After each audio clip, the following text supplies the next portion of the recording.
One of legal tampering is in the books. And all the moves that were made yesterday were obviously legal, John. None of these things happened before 12 noon yesterday. Oh, no.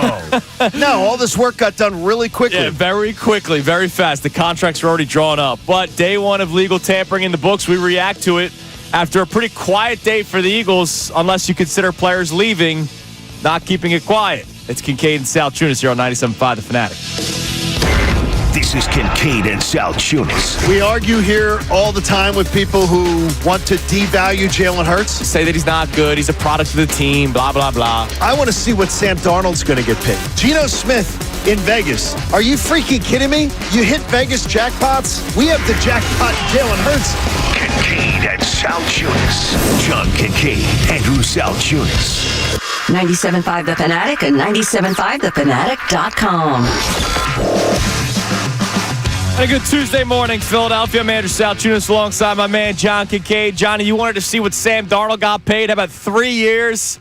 $100 million, 55 of which guaranteed after one good season, Johnny. That's incredible. That's unreal. I expected like 2 years, 80, and then having like 35, like 30 of it guaranteed, something like that.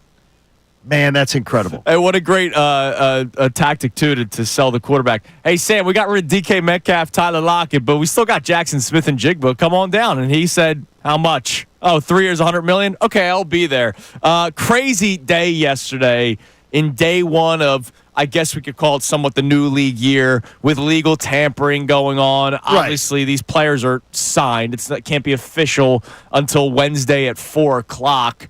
But there's not many situations where players last second change their opinion, except for maybe Milton Williams, who it looked like was going to the Carolina Panthers yesterday and eventually goes to the New England Patriots. Sounds like dirty pool there. Yeah. Sounds like something went down for it to have been all Panthers, and then all of a sudden he goes to the New England Patriots, much like Frank Gore back in the day, as we remember the one-time Eagle. So the term is, did Slay agree to a contract or did Slay not agree to a contract? Because Pro Football Talk was telling you, hey, don't believe it. Because it's the post-June 1st designation. So they could seek a trade still. The Eagles could technically trade Darius Slay to the Pittsburgh Steelers. It would be for a 7th-round pick. You know, okay. Because they're releasing him, right? So it's not like the Eagles are going to get anything back of note, or it's just the post-June 1st thing. If the Steelers just wanted to guarantee that they had it. Yeah, exactly. So we'll see how that plays out. But John mentioned it. Darius Slay, it looks like, is heading to the Pittsburgh Steelers. Milton Williams is going to the New England Patriots. Josh Sweat, as we talked about for the last kind of 2 weeks on the show, is heading to the Arizona Cardinals. That screamed Jonathan Gannon from the beginning. And there's some other moves as well. Isaiah Rodgers goes to the Minnesota Vikings. The Eagles lost Oren Burks yesterday, which we'll talk about as the show continues. But it is day 2 now of the new league year, which means we get to react to day 1 and continue to keep an eye on what's going on around the NFL today. And, Johnny, I'll be honest, usually when you go on social media, you can try to get a pulse. As you have said numerous times in the year that you and I have worked together, you can't obviously dictate everything off of what's being said on social media. It's not even 17% of people have a Twitter account. Right. But of the 17%, so 80-some% of people do not tweet. Right. But of the 17% or X that were on yesterday, it almost seems split. Like, I could not get a feel on how Eagles fans were feeling after day 1 of legal tampering. Day 1 of, let's just say it, day 1 of free agency. I'm tired of using the term legal tampering. I think just say it. I saw worry on social media. I saw a lot of fans that were super comfortable. Like, it is what it is. So I want to know from the people today to start the show, pretty simple, at 610-632-0975. How are you feeling after day 1 of free agency where the Philadelphia Eagles lost players? The only player that they gained was Dorian Thompson-Robinson, the backup quarterback of the Cleveland Browns, because they traded Kenny Pickett to Cleveland, got a 5th-round pick in return, and the Browns' backup quarterback. He's going to be the 3rd-string guy. They've already announced that Tanner McKee moves up to the number 2 slot. So ultimately, a pretty quiet day for the Eagles themselves. Not quiet in terms of players that they lost. I kind of expected all of this. I think the only thing I'm surprised by is losing both Slay and Rodgers. I thought if they lost Slay, Rodgers would be retained. That's kind of the one that I was most surprised by yesterday. Let me tell you what I would say is my summary of the day. And I read exactly what you did yesterday. The pulse of the Eagles fan base, and good to have Cornerback too, is the idea that it was either or. 100% trust Howie. Don't worry about it. We're not going to miss these guys. Right. Or it was, I'm concerned. And I'm going to tell you, the people who are concerned or who are more concerned are the smarter fan. We're putting intelligence on this. I think they're the smarter fan. Because to just dismiss losing your two best pass rushers, to just dismiss it as it doesn't matter, is stupid. I don't think it's stupid.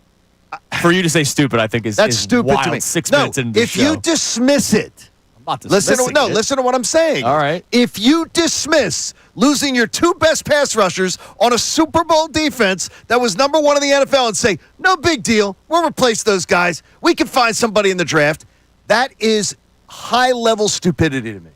You can't dismiss it. All right, so what do you consider dismissing then? If you say, we'll replace those guys, no big deal, we're losing them, no big deal.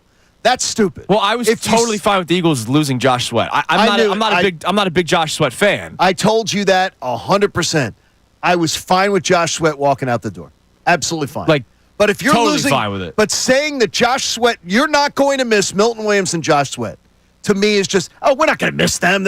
I think there's a reasonable approach to say, I trust Howie can find a cheaper option and can draft somebody and we can coach them up, and hopefully they'll be able to give us the kind of production we got after those guys last year. To think you're just going to find a spare part on the web, go draft somebody, plug them in, and it's going to be just as effective, that to me is stupid. But I think that's the people that are dismissing it believe in the Eagles to be able to do it. Because the Eagles have told you that they're very good at defensive linemen and interior linemen. They're very good at How long does it take? Milton Williams didn't show. No one in this town talked about Milton Williams being an impact player till last year. Yeah. No one. So how long did it take? It took years for Milton Williams to be the player that he was last year. To think someone's walking in off the street and going to be drafted. Yeah, but I got Jalen Carter turning into Aaron Donald in front of our very eyes, and maybe I do believe that whoever the replacement is I believe. Hey, congratulations to Josh Sweat and Milton Williams. I congratulate them too. You both got paid, and I do believe Milton Williams got paid as a product of playing next to Jalen Carter. I would agree with you. And I don't believe some guy he won his one-on-one battles, but I can believe that I believe the Eagles can find somebody that can replace Milton Williams 40% of the snaps. How long did it take Nolan Smith to make an impact? A year. A year because they gave him playing time. Maybe a year and a half. Okay. How long did it take? It took to the third year. Now, a lot of injury was a part of it. Yeah. For Nakobe Dean to make an impact. Jalen Carter, people were questioning him after his rookie year. Jordan Davis, people were killing him because he ran out of gas before Thanksgiving both of his first 2 years. You don't get a guy out of the drafting late in the first round that's going to just come in and be just as effective as what you got out of a fourth-year Milton Williams. Yeah, but yesterday it's not season starts tomorrow. No, I agree with you, but I'm not saying I totally expect the Eagles to still make moves, whether it's drafting a player, to your point, signing a free agent, or trading for somebody. But saying you're not going to miss these guys' contribution, to me, is ridiculous. Well, of course I'm going to miss their contribution, but... that's what people were not saying yesterday. But I believe I will find somebody that can replace their contribution. Just as good. Josh Sweat disappears, and we talk about it all last year. He didn't, though. He still disappeared. And Milton Williams was a player we didn't even recognize. Was exceptional, and that's why he got paid. And I think two teams made mistakes yesterday. Wow. Because they were going to get paid. I wouldn't have paid either one of them. That kind of money. And that's why I'm like, all right, see you later. And you can't. Well, the thing is to be arrogant though and be like, yeah, we'll just replace those guys. I think it's nuts. Certifiably what do you nuts. have Jalen Carter and Vic Fangio? Maybe you can just replace them, Johnny. We shall see. All right, so what's your reaction after day one? I am, yesterday was another Monday. Monday? I was kind of okay yesterday. So we'll talk about the departures of the Eagles coming up next. and where they went and the money that they got. And, of course, we'd love to hear from you all day today on your reactions to day one. Kincade and Salciunas, 97.5 The Fanatic. The Philadelphia 76ers. Sixers win. Play that song. The Philadelphia Flyers.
Legal Tampering Tuesday here on Kincade and Salciunas, and a Championship Tuesday, of course. Anybody tamper with you yesterday? That sounds a little personal.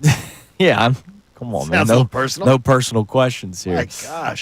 So obviously the Eagles did very little in terms of acquiring players. Dorian Thompson-Robinson, the backup quarterback of the Browns, they acquired where they traded away Kenny Pickett and also acquired a 5th-round pick.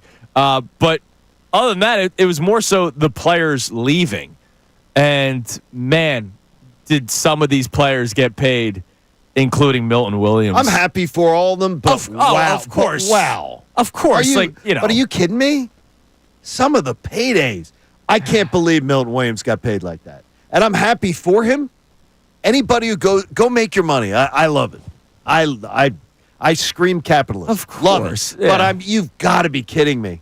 That must have been quite a bidding war, though. He's making 26 per. Yeah, I mean, it came down to like 3 How much teams. guaranteed was it? Like he's getting like 60-something? I'll try 70? to find that out for you. I mean, but I'm happy it's for a him. large number. But wow. And it's to what you just said. You know, you were talking about how long it could take for somebody to truly develop, and that might be your concern with players leaving. But here's the deal. He got paid off of 1 year. 1 year. No, he did. He's getting paid to be their starting defensive tackle.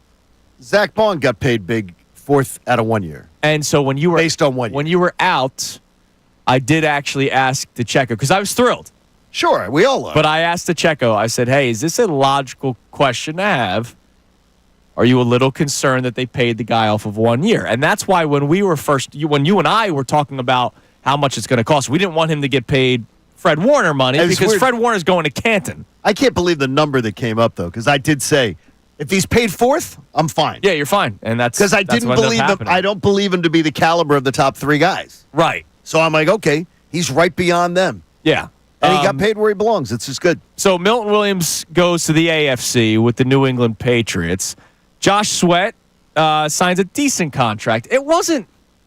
I don't think his breaking the market bank. was as strong as, unless he really wanted to go to Arizona, be in Gannon's system, and that's where he wanted to be.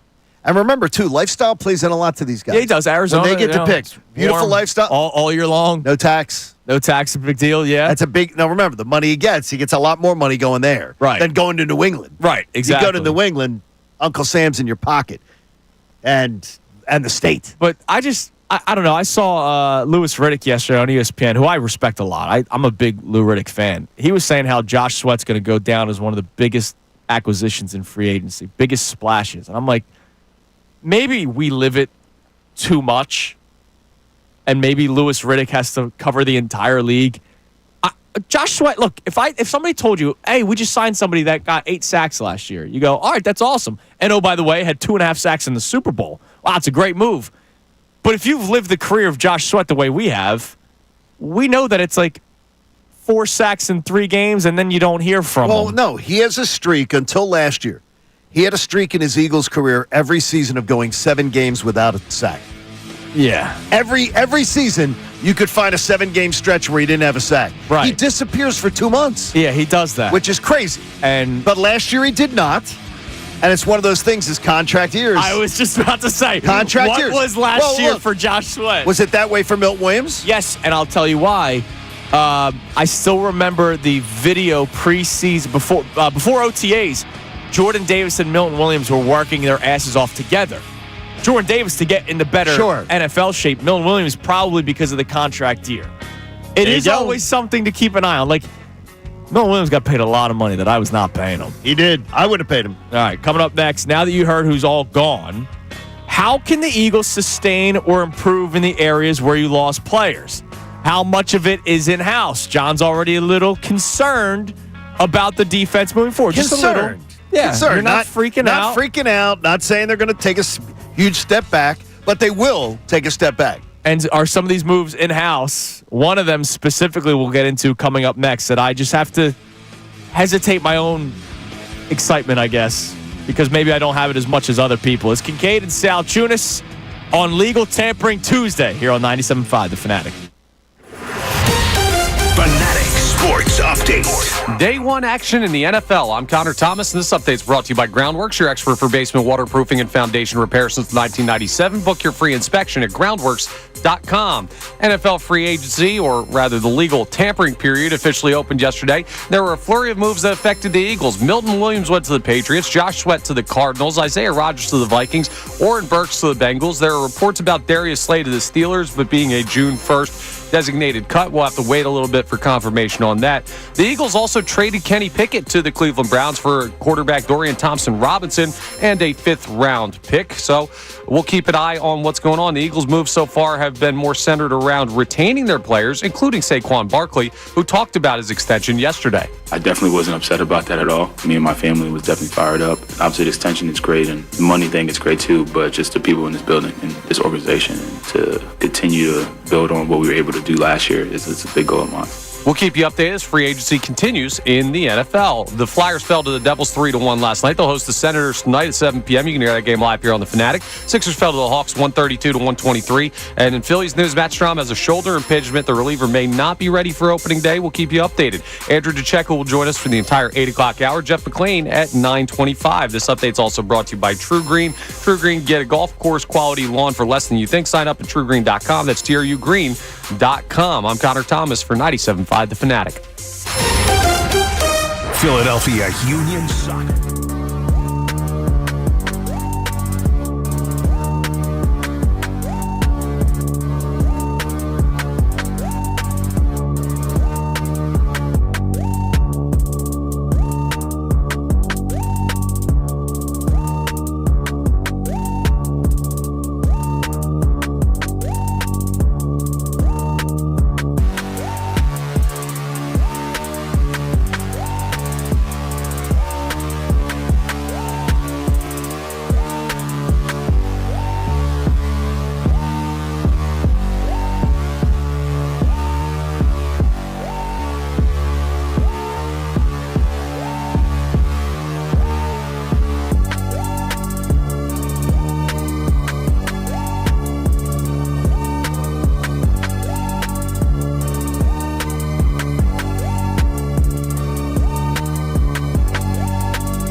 97.5 The Fanatic.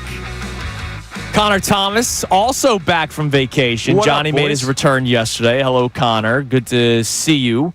You came back right around the right time with all the legal tampering going on yesterday. So we'll get your thoughts before we move on to how you can hopefully replace some of these players. Your thoughts on Josh Sweat and Milton Williams and Isaiah Rodgers and Darius Slay, Oren Burks, Pickett, all these guys on the way out yesterday. Not too worried about it. I mean, John will call you stupid then. No, I didn't. That's not. Stop misrepresenting. They'll stop it. I said the people who say you won't miss them at all, they're the stupid people. Oh. And by the way, I can count 22 of them just scrolling through yesterday. 22 different people going, yeah, they won't miss them at all. Missed two guys that were two of the biggest pass rushers on a Super Bowl winning defense, number one defense in the NFL. yeah, that's kind of what I'm saying. You're not missing them at all. He's calling you stupid, so I was right. I am going to call you stupid. I'm misrepresenting my ass. Obviously, you'll miss them, right? Like, well, no, then you're saying well, yeah, what I'm John, saying. But you can't go to the extremes that people go to on social media. What the thought process is there when people are saying, "Oh, they won't miss them," is just the extreme version of the Eagles are going to be able to recreate this. I have no worries about any of the guys that have walked out. I think Josh Sweat is a nice player. I think Milton Williams is a nice player. None of us would have paid them what they got. No. None of us would have retained them. Like, the biggest question that I have is the one that Andrew's going to bring up later in this segment. So I'm going to be on your side with that one, and he'll tell you what that is when we get there. So we'll get there right now. It's Keely Ringo. Yeah. So the Eagles lose both Darius Slay and Isaiah Rodgers. And I said in the beginning of the show, the one I was most shocked about yesterday was Rodgers when Slay was on his way out. Or you thought Rodgers would stay. I thought you were going to keep one of the two. I thought one of them was staying too. You know, you I have didn't think it was going to be Slay. Mitchell locked down one side, right? Cooper DeJean, I want to stay in the slot because of how exceptional he was last year and how important it is still on NFL defenses to have a great slot corner. And so I wanted Quinyon outside, Cooper DeJean slot, and then it's either Darius Slay for another year or Isaiah Rodgers gets some sort of 2-year deal to stay here with the Philadelphia Eagles, and he's your second outside corner, right? Quinyon Mitchell would be CB1, and Isaiah Rodgers on the depth chart would be CB2, or the right side. And instead, he goes to the Minnesota Vikings yesterday, and then you start going, oh, okay, they must really like Keely Ringo, who's been here for 2 seasons. And John and I were talking about this before the show, and he and I had the exact same thought. I get it. They can tell you all they want that they love Keely Ringo. And maybe they do. And this is one of these, I don't have enough insight from his limited time on the field, his first 2 years in the NFL, for me to tell you yes or no, this is going to work out. But what I will say is, if they loved them so much, why use your 2 first-round draft picks on corners last year? Yes. That's a basic question. If they loved Keely Ringo and thought so much of his upside, they wouldn't have used two of the top 40 picks. Right, which is big, right? Like, those are 2 starters. Those selections in the NFL draft are considered starters, yes. Year in and year out. Top 40 picks. And it bleeds into the 3rd round a bit as well. Pencil them in. You drafted 2 guys, I could say, they drafted them over Keely Ringo. And now all of a sudden, and I'm going to take the Eagles' word for it, I guess, unless they sign another cornerback or they trade for a cornerback, because I doubt that they're going to use another draft pick early on a corner. Maybe later in the rounds. You always want to have that kind of depth. I think all the 5th rounders they have now, I think they've got 5 of them. Yeah, which they'll package at some point. One of them either be packaged as part of a move-up. Yeah. Or that's the kind of thing that a veteran being released. Look, Dallas Goedert. If the Eagles get a 5th for Dallas Goedert now, they're lucky. Right. They're lucky. Right, exactly. So, I mean, that's what you're going to get. There may be players like a Dallas Goedert out there for a 5th-round pick. Right. So, if you're the Eagles, I guess you're going with Keely Ringo. I saw a lot of people excited for Keely. Look, I'm excited for the kid. Go get it's your opportunity. Go after it. Good luck. So, he's on the outside? I guess. Or That's are we the going thing. I don't know. I can't wait to talk to Andrew DeCecco when he's in with us for the entire 8 o'clock hour, but I can't sit here with full confidence. I'm okay with Sweat. I'm okay with Milton Williams. I'm okay with trying to find rotational guys to try to replace those 2. Obviously, more of a rotational guy for Sweat because he was, a starter for you. But I don't know if I can sit here today on March 11th and say, oh, yeah, Keely Ringo, they're fine. That's what I'm saying. Is that like all the everything's okay? Let's not worry about anything. To me, is too arrogant. Milton Williams, Sweat, Slay, those three. Whoever you plug in, you're going to take a step back in production. You're bringing somebody in. You're not bringing in an impact player at this point. The impact players are gone. You don't know that. Okay, what would you tell me? Yeah, trades are still on the table. No, but also, who was Zach Bond considered an impact player when the No, Eagles got it him? wasn't. So there But is a chance they could find another player. There's a chance after you could a rookie contract that's been okay in their career, You and, might be and then Willy they come Wonka. here. Yeah, you could be. What's it, Charlie? That finds Yes. the golden ticket. Hell yeah, You man. could be Charlie and find the. You found the golden And that ticket, by the thieving way. rat Grandpa Joe who couldn't move for years, and then all of a sudden hops All of a up. sudden, Yeah. the Eagles hit 3 golden tickets last year. Yes, they did. They rarely hit more than 1. They hit 3 with Zach Bond and the 2 draft picks. They had their golden ticket year. Yeah. Will you be able to go? You're replacing Williams, Sweat, and Slay. Plus, I think if you move Cooper DeJean, you're weaker. If you're moving Cooper DeJean I want outside, him to stay in the slot. I want him to stay in the slot. But here's the deal. All right, you mentioned the golden tickets. My golden tickets get turned platinum, and then that helps the other guys play better. I mean, not everybody on that defense was a superstar. I don't believe Milton Williams is a how much? Oh, I had the article. 100 was it 26 a year? I don't think Milton Williams 104. is 104 for 4 years. I don't believe that Milton Williams is a $26 million per year Yeah, well, player. nobody's advocating for paying him that, so that's not the issue. No, but the issue is how are you going to find a guy? It took you 4 years to get what you got out of Milton Williams. If we had this same conversation last year, none of us thought Milton Williams was going to be this huge impact guy. Now, I know Bill Colarulo liked him a lot. Yes, he did. And Bill used to talk about him a lot. But even Bill wasn't projecting what we got out of Milton Williams last year. Right. And then, but I can project more out of Jalen Carter, and so whoever the replacement is to Milton Williams might not have to do as much as Milton Williams. Whoever the replacement is to Josh Sweat might not have to do as much because I'm now projecting that Jalen Carter plays better this year. I expect Jordan Davis to have another improvement season. Vic Fangio with another year of Zach Bond and Cooper DeJean and Quinyon Mitchell. There are going to be probably some areas where you see a bit of a dip, but it doesn't mean that these other players can't get better. And I believe that a lot of these Eagles that are so young, who were exceptional their rookie years, their second years, their third years, will get only better for another year. we can hope. I mean, that's what we're hoping for. Yes. Last year, pretty much the entire city had given up on Nolan Smith. Nolan Smith, man, that doesn't look like a good pick. Right. Ended up being a really good pick late in the year. It took him till Thanksgiving time to start really making an impact.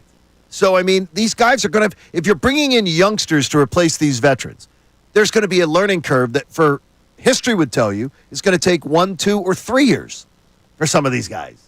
If you just look at Milton Williams, you got it right there for you. Huge impact.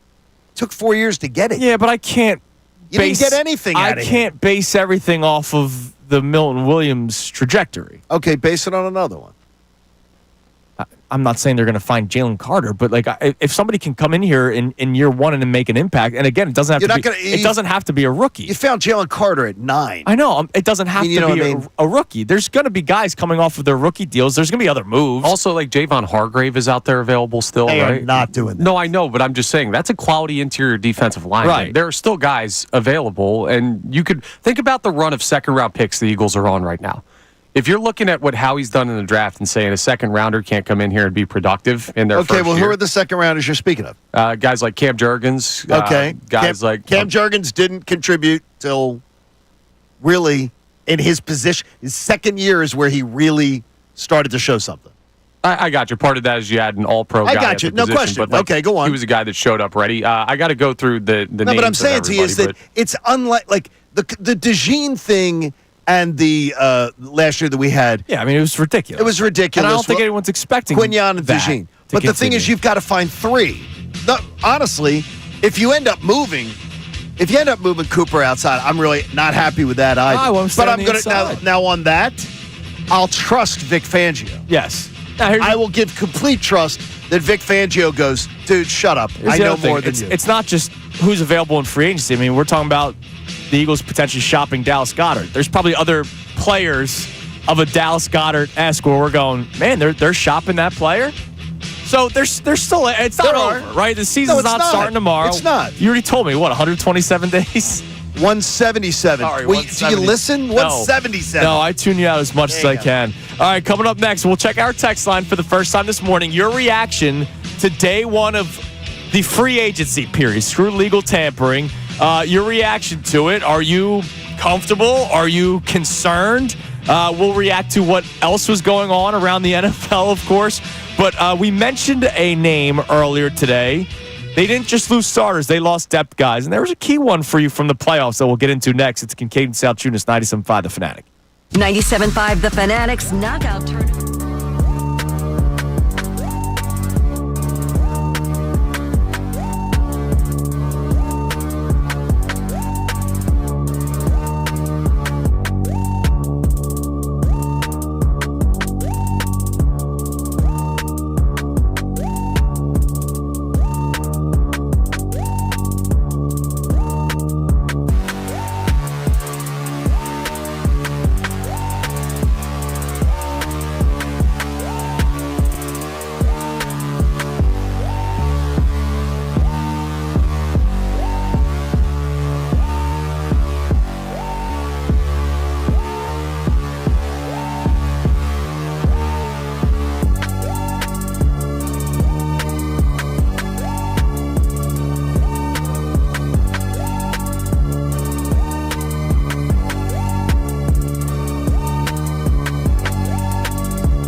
We won here on Kincade Salciunas, 97.5 The Fanatic.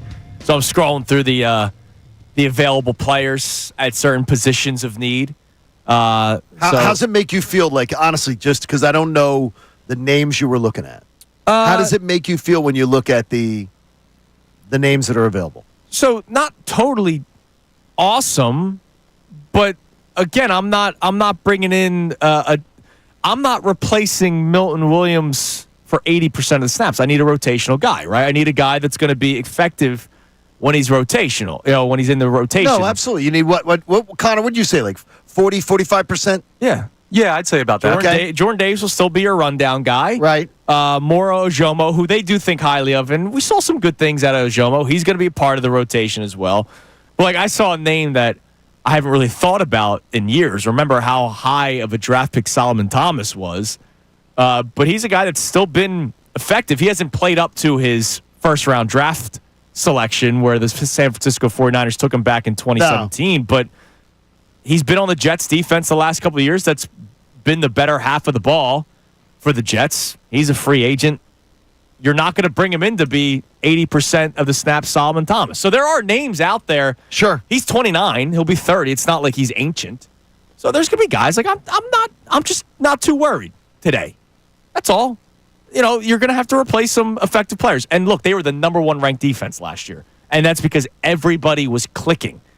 I think it's crazy, though, if someone doesn't say, I expect when you're losing that many starters and that many hugely effective starters, that there will be a slight step back. It's not saying they're going to be terrible. It's not saying they're going to be bad. It's just saying there's going to be a step back. You can't expect to have all these guys walk out the door and every single move you make is going to be, it'll be fine. The one area that I am concerned about is corner. That's it. I'm not freaking out about the defensive line. I'm less worried about corner. Really? Yeah. Oh, dude, that's the only thing. See, I'm less worried about corner. I have no idea that Keely Ringo can play the way that Darius Slay played. Oh no, you see, I look at it as I'm looking at it as I trust that Howie can find me a veteran corner that Vic Fangio can work with that'll more than be able to give you capable play. That's if they do that. No, well, that's what I'm saying is I have every faith that that's something they can work out. Yeah, but Howie's track record is better on the defensive line than it is a corner. Yeah, which is why I'm comfortable. This is Vic, though. This will be the second offseason with Vic, and honestly, I think the hit rate is on the development goes more to Vic and of developing players, so they step forward. So if it's Keely Ringo, then I'm counting on Vic. But it's the idea is that the evaluation of talent, I'm going to trust that Vic sees guys and goes, yeah, get him, go get him. Yeah, he'll work just like they did with Zach Bond. They turned him into an all-pro linebacker. All right, so let's hear from the people. We got to talk about Oren Burks a little bit too, just because of. Let's just get into it. I think it's a loss. So 2 years, $5 million. Cheap. Was not breaking the bank. The biggest concern, and I'm sure there's somebody going, "Come on, man, it's Oren Burks."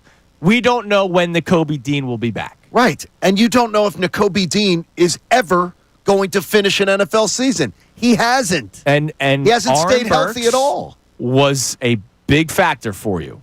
He was. In the playoffs. We know right away the very first play against the Packers with the fumble. Obviously, he made some plays both times against the Commanders this year. Special teams and defense. That's a guy where you lost a special teams player and a backup linebacker who, when asked to start, was pretty good. He did a good job. He did. There really wasn't a huge. That was the big concern for people going into the Kansas City game. Remember, oh man, they killed Oren Burks last year. They just attacked him. He was fine. And remember, our man DeCecco told us don't. He wasn't worried that there would be a huge drop off when Nakobe Jeff got McClain. hurt. Remember, McClain was like, I don't think it's going to be that big of a deal. So they lose a pretty big depth guy. Obviously, you could try to find other linebackers, but like Connor just said, the track record.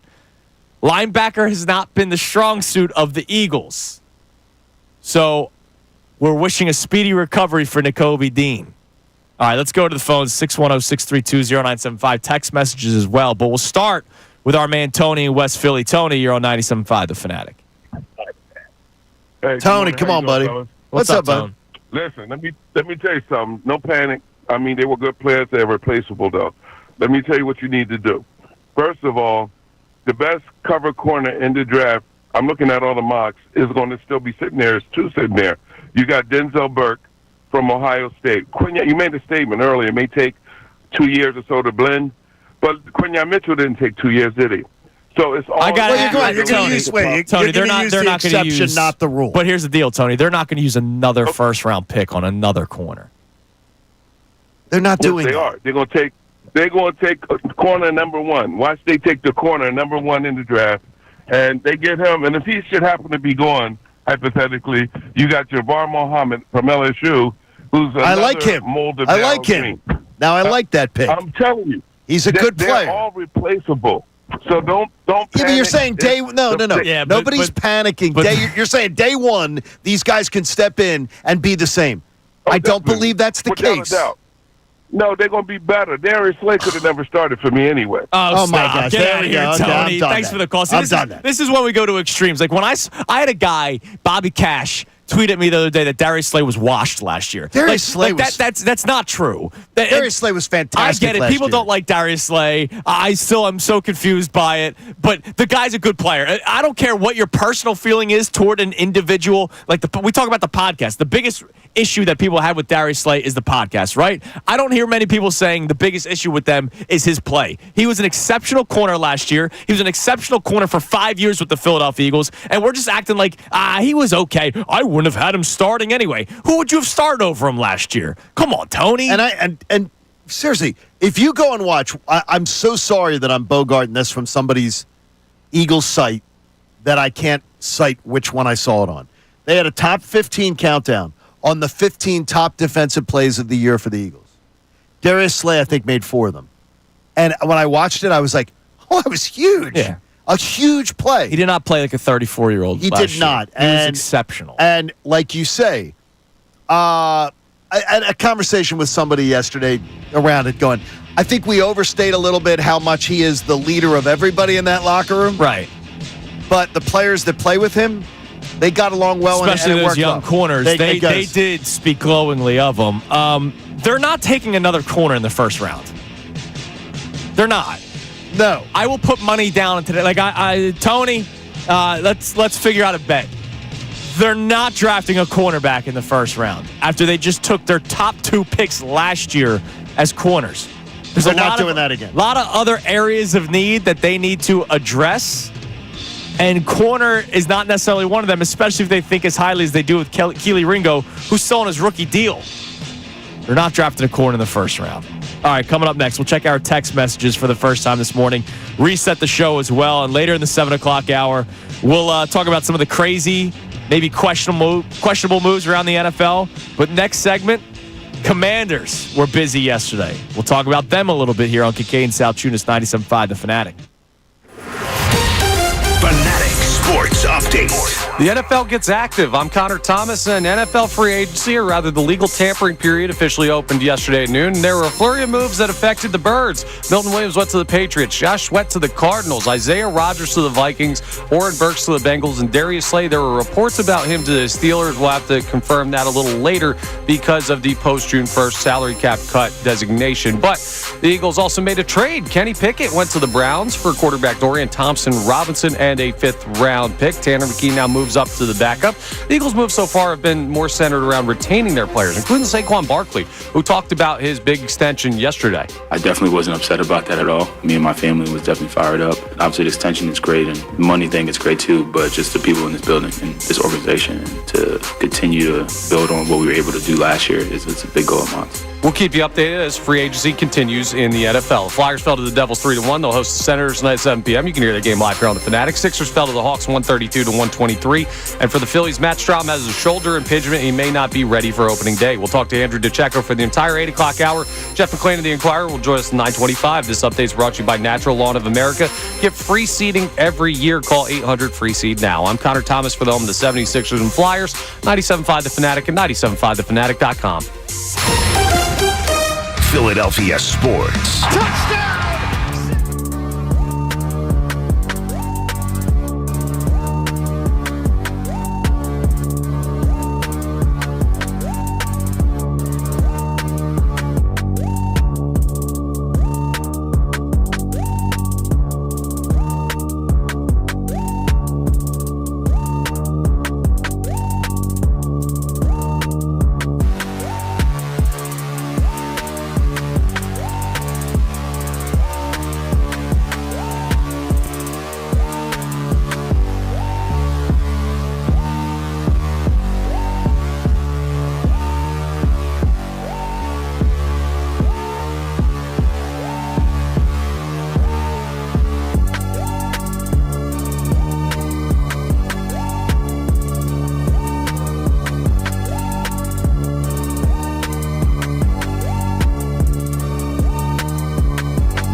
Tampering Tuesday. LTT, man. Championship Tuesday. By the way, coming up in 15 days, it is the Fanatic Knockout Tournament following the Sixers-Wizards game on Wednesday, March 26th. Today's keyword to enter on the contest page, 975thefanatic.com, is cheer.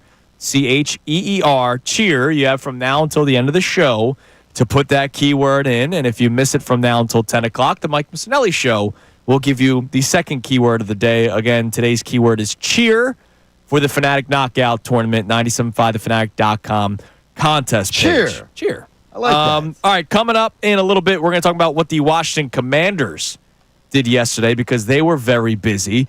But again, here's what we know as of this morning. Everything, of course, can't be official until 4 o'clock Wednesday. That's when free agency officially opens up. After General Hospital, they wait till it's. Well, that's good work. They respect you. They're smart. They wait. They respect you, Johnny. They don't have to interrupt. Milton Williams makes his way over to the New England Patriots. He got the big payday, man. Over $100 million. 4 years, $104 million, 26 per season. And then Josh Sweat got a decent payday. Not bank breaking, but still a decent payday for him. I was not going to give him that kind of money. I wouldn't have. That's crazy to me. He got about 12 a year from the Arizona Cardinals for a guy who we have seen disappear a lot in his time with the Philadelphia Eagles. Look, he had a good career with the Eagles. Good. It's not great, not exceptional. Had an exceptional to elite Super Bowl. And I will forever thank Josh Sweat for that. But Josh Sweat, I was quickly to say, hey, thanks for your service. Thanks. Peace out. The Eagles also lose both Darius Slay. He goes to the Pittsburgh Steelers, and Isaiah Rodgers of the Vikings. And that's the one that I'm kind of questioning the Eagles' decision to not bring back one of the two unless they wanted to leave. Darius Slay made it pretty clear that he would come back. I guess we never really heard about Isaiah Rodgers. And until we know the number, I don't believe the last week was looked upon fondly within the Eagles organization. Probably not, yeah. Of Darius Slay's behavior. Probably not. But, yeah, we don't know the number. And if Darius Slay goes to the Steelers and it's dirt cheap, I got to tell you, that's going to piss me off a little bit. Well, yeah. Like if it's dirt cheap, like some of the other stuff we saw, like and Isaiah Rodgers yesterday gets a 2-year deal, $15 million. Now to me that seemed a little pricey. It's a risk. That seemed a little pricey. They had to pay him. That means they had to pay him to come. Yeah, I think and maybe he took a bigger contract. I'm sure the Eagles offered him something. And I'm sure he saw what else was out there. And look, he's a former high draft pick. He's a former starter. We know what ended up happening with his career with the gambling incident. We know that last year, when it was his opportunity to start, he was pretty good. He was. And so I think the Minnesota Vikings are taking a bit of a gamble here, but he's also going to a pretty good defense. So it's not like the Minnesota Vikings are building around Isaiah Rodgers in the secondary. He's going to an already pretty good defense in Minnesota. So I think that could be a sneaky good move for the Vikings. Look, Isaiah Rodgers cashed in yesterday, and Minnesota's betting on him to be really, really good. I'm glad he's gone. Yeah, me too. Do the Eagles play the Vikings this year? All right, so we have 1 week in Minnesota. We have 1 week of Isaiah Rodgers betting puns that we have to deal with. But you know what? That's only 1 week, not a whole season. That's only 1 week to cover. So it's not a problem. You're listening to 97.5 The Fanatic, WPEN, WPN, HD1 Burlington, Philadelphia, BZ Media Group Station, broadcasting live from the Comcast Business Studio, powering possibilities. What are the people saying on the text line this morning, Connor? Obviously, we're reacting to the first day of NFL free agency yesterday. We'll go over the rest of the league outside of the Eagles toward the bottom of the 7 o'clock hour. But are you concerned with what happened, or are you comfortable with what happened yesterday? When I was just checking social media yesterday, it was like one side or the other. There was no middle ground. It was politics yesterday. That's exactly. That's what it seemed like. That's what bothered me about yesterday. So what are the people saying on our text line at 610-632-0975? Scott from Florida will lead us off, and he says, I'm with Andrew in that I don't necessarily feel comfortable with the lack of depth in the secondary heading into the season. Quinyon is clearly CB1, but I'm not totally convinced Ringo could be or should be cornerback 2. I'd need to see the Eagles make another addition through the draft at corner. Or it's a vet. And why is he with Andrew on that point then? Well, That's no, what I'm saying. the not trusting Keely Ringo. Yeah, well, I mean, it's not that I don't trust Keely. But I think anybody who's telling me that, well, I do. I blatantly do. Right. You're basing it on nothing.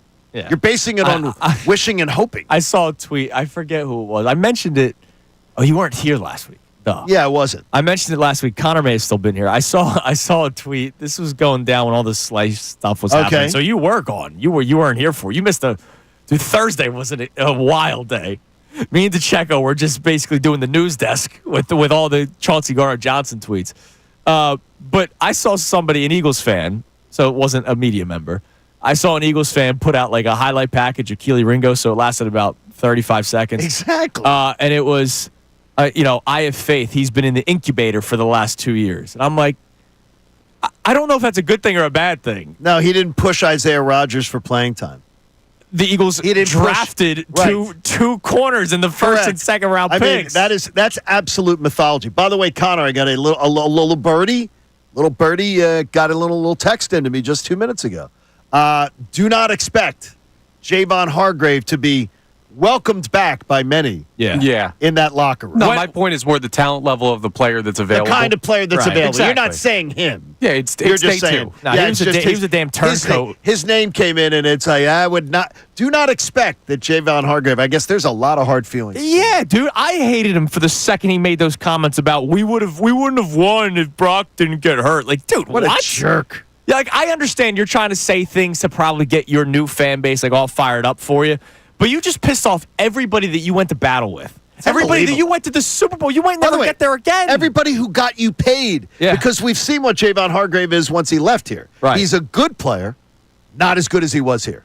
Absolutely. Yeah, and I think we'll see that about other guys. The Keely Ringo thing for me, though, it's not even so much about Keely Ringo. Like, we'll see if he could play. Another Georgia guy, so we'll see like if that line continues to create great NFL players. But let's live in the week 2 or week 3 situation right now where Keely Ringo gets hurt or Quinyon Mitchell gets hurt.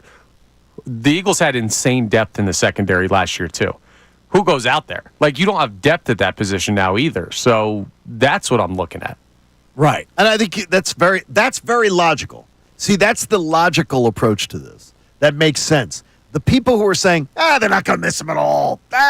They'll just replace him. I think they're nuts. Certifiably nuts. Well, they're blind faith, and might I remind you, the 100% Zach Bond is going to be back bet hit. I'm surprised it took him this long. I'm surprised it took him this long. 3 hour. Jeez. I'm surprised it took him until 7:03 to do that. All right, so the Commanders were pretty busy yesterday. So I'm trying to figure out what they're doing. I have no idea. Well, I do know what they're doing. They're going all in with Jaden Daniels on his rookie contract. I fully endorse exactly what they're doing. I love what they're doing because I was actually concerned that the Commanders look like they're about to get it right. They're about to do things.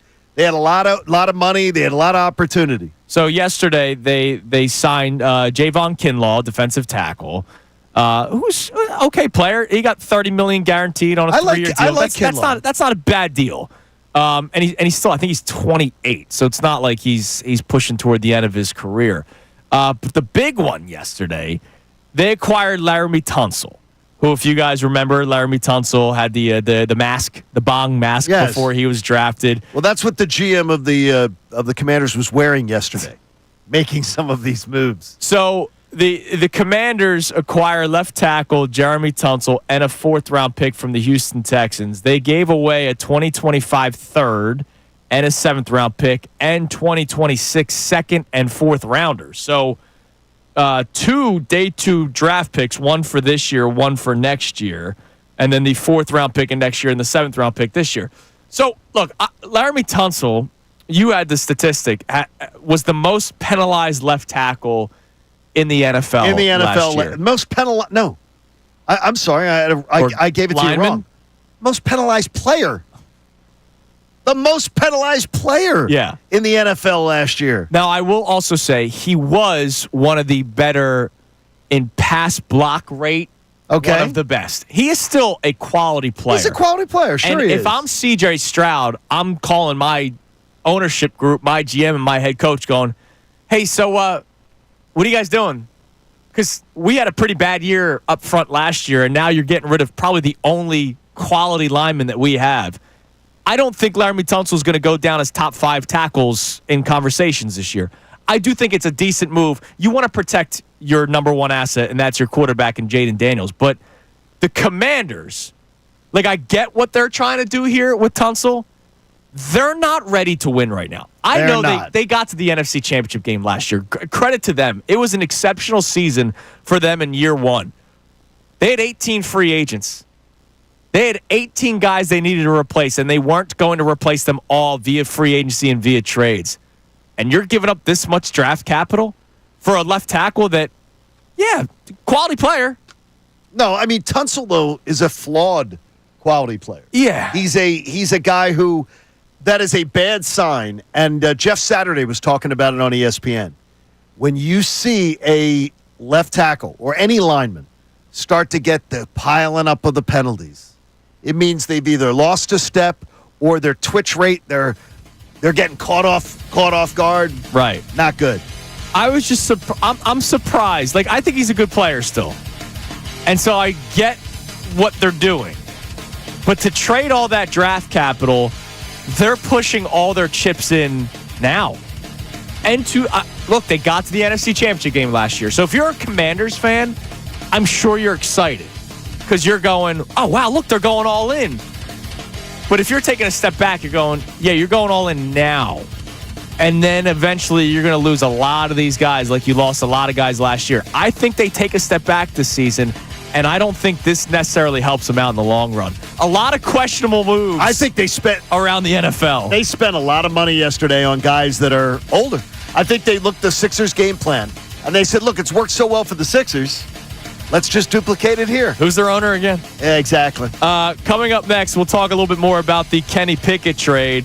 We'll go through the rest of the moves in the NFL toward the bottom of the hour. But we want to hear from you, your level of concern or comfortability of what happened with the Eagles yesterday. And if you want to start reacting to the moves around the NFL, you can as well, because we'll be doing that soon here in the 7 o'clock hour. It's Kincade and Salciunas on an LTT Legal Tampering Tuesday here on 97.5 The Fanatic. We want to hear from you. So text us at 610-632.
and then you realize you sometimes forget to tease the way that you wanted to tease a segment. And I'm disappointed in myself. Okay, what'd you screw up? I totally wanted to pat my back this segment. Okay, no, that's Connor's job. I'm telling you this. Connor is ambidextrous. He can. No one can. Well, find what it. I I argued got is this the right. CT The Zach 100% guarantee. The Zach was Vaughn right. guarantee. The CT guarantee is 2 for 2. Every jabroni in Philadelphia made that prediction. You had not one you thing. two jabronis. You had We one thing. didn't say Yes, we it didn't wasn't say it wasn't happening. You're nuts. You guys wouldn't go to 100%. Well, it's ridiculous. Maybe I just have more faith in Howie Roseman than I you. said I Credit to wouldn't me. pay him more than Fred Warner, and I'm glad that didn't happen. I'm glad that didn't happen. Yeah, dude, I never worried about what they were paying him because you have Howie freaking Roseman. He was going to be back. He was going to be back on a smart deal. Everything was going to be fine. CT 18 guarantee. Oh, jeez. How much you cheat in your golf trip? I did not. He didn't cheat. Connor's not a cheater in golf. Yeah, he's been on this for Connor like is not a 5 cheater. years. What? No. He's not a cheater in golf. I played golf with Connor 4 or 5 times probably. Yeah, I played And one round with he Salciunas 5 plays years clean. ago where he didn't like 2 of my scores. He absolutely plays a clean game. All of a sudden, I'm a cheater. Connor takes penalty strokes when he went out of bounds off the tee. Oh, that's good work. I find him to be, but I do not like playing with people who cheat at golf. Yeah, we came in third of 4 teams in this golf trip tournament. I play fair. All right, so if you remember about a year ago, Okay. our 1-year anniversary is March 18th. I found that out. Andrew DeCecco's birthday. It's nice. paper, by the way. Oh, So we got to get okay. each other So, something in paper. Good thing I won't be here. I'm celebrating my other partner, our 1-year anniversary. You Take should. a little origami swan. I'll be in Florida. So when the Eagles acquired Kenny Pickett, I remember you were more in favor of Justin Fields. There were a Yes. lot of people more in favor of Justin Fields. People were upset with how much they gave up to get Kenny Pickett. He obviously had the extra year left on his rookie deal, which is why he probably cost a little bit more than Justin Fields did. And I remember saying, this was like one of our first shows, ultimately, if it's Justin Fields or Kenny Pickett, your season comes down to it, you're in trouble because they're both not that great. The Eagles told you that yesterday. The Pittsburgh Steelers told you that yesterday when they didn't bring him back, Justin Fields. Fields goes to the Jets. I still don't know what the Jets are doing. It's not that much because it's only 2 years, so they could probably get out after the first year, I would imagine, their contract with Justin Fields. But both these guys aren't great, and ultimately, I think we were both right, Johnny, that if your seasons were to come down to those 2 players, you'd probably be in a tough spot. Now, Can I to thank Justin Kenny- Fields' credit, he did win games early on for Pittsburgh. They told you what they truly felt by still starting Russell Wilson over Which I him. would tell you ends up being a mistake. Russell Wilson gave them a momentary bump for like 3 weeks. He was playing to a level that was above like a very high that was level, above yeah. Justin Fields, even 4 weeks maybe, above Justin Fields before, and then he plummeted to below what Justin Fields was giving them. Once everybody got tape on Russ in Pittsburgh, Right. he was toast. They still they were doomed either way. But they still, they told you what they felt by See, I don't starting think they Russell were. Wilson over. I don't think they were doomed. But if you call doomed not being ready to win come playoff time, anything significant, I agree with you. That's what I'm saying. Like Then I their agree with season you. ends in the same Then I spot agree with either you. way. Yeah. It's one of those choose your own adventures that you end up on the same page. And the Eagles told you yesterday what they think about Kenny Pickett. A 5th-round pick? Yeah, sure, have him. Yeah, you can have him. Tanner McKee now your number two quarterback, the backup to Jalen Hurts. But look, hey, bottom line, say what you want about Pickett, the player.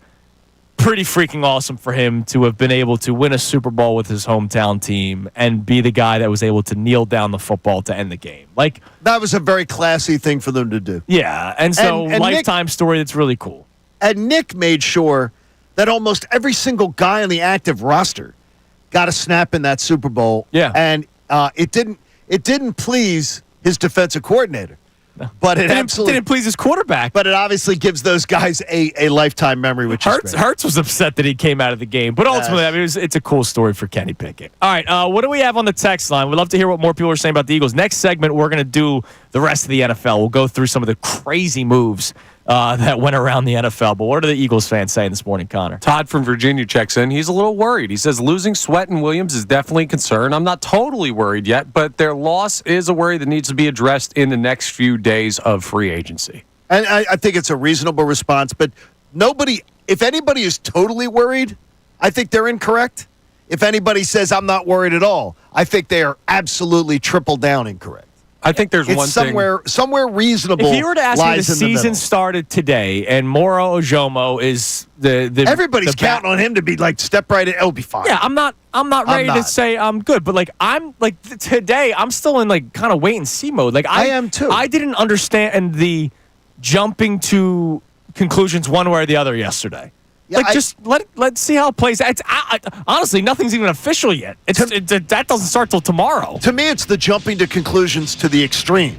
Correct. If you're in the middle, if you have some mild concern to middling concern, I'm right there with you. Yeah, but I'm right there with you. The one non-rational thing about the text is not happening in the next 2 to 3 days. The Eagles are going to be a second wave or third wave free agency team. We see that all the time. I still think that we're going to see something on Wednesday. It might be something, but Like, I I think think we're gonna concerns see- are not being answered. I think we're going to see a second level type people. I think back to Patrick Robinson. That was at training camp. Was They that well, acquired him. Howie? That's You know why. what I mean? That's why I don't worry about corner, Right. because Howie has found corners before. All right, coming up next, we talked a lot about the Eagles to start the show, obviously. What about the rest of the league? 12 o'clock yesterday, and boom, all legal tampering began. And all Amazing legal, how fast they work. 12:01, player signed. Wow, that was a 1-minute negotiation. I saw a tweet yesterday morning about a player flying out. I'm like, wait, are they allowed to do that?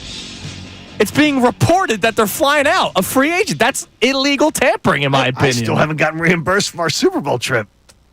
They work fast. Just contact the right people, Johnny. All right, we'll go through the rest of the moves coming up next. Kincade Salciunas, 97.5 The Fanatic. Fanatic Sports Update. A free agency flurry. I'm Connor Thomas. An NFL free agency opened yesterday with the legal tampering period at noon, and there were a flurry of moves that affected the Eagles. Milton Williams went to the Patriots. Josh Sweat went to the Cardinals. Isaiah Rodgers to the Vikings. Oren Burks to the Bengals. And Darius Slay has a reported contract with the Steelers, but they can't officially give any details due to his post-June 1st cut designation, so we'll keep you updated. Notice all of those players I just listed all on the defense for the Philadelphia Eagles, so some work to do. The Birds also traded Kenny Pickett to the Browns for quarterback Dorian Thompson-Robinson and a 5th-round pick. Tanner McKee becomes the backup. The Eagles' moves so far have been centered around retaining their players, including Saquon Barkley, who talked about his extension yesterday. I definitely wasn't upset about that at all. Me and my family was definitely fired up. Obviously, this tension is great, and the money thing is great too, but just the people in this building and this organization, and to continue to build on what we were able to do last year is a big goal of mine. We'll keep you updated as free agency continues on what the Birds are trying to do. Flyers fell to the Devils 3-1 last night. They'll host the Senators tonight at 7 p.m. You can hear their game here on the Fanatic. Sixers fell to the Hawks 132-123. Matt Strahm has a shoulder impingement. He may not be ready for opening day for the Phillies. Andrew DeCecco is on with us for the entire 8 o'clock hour.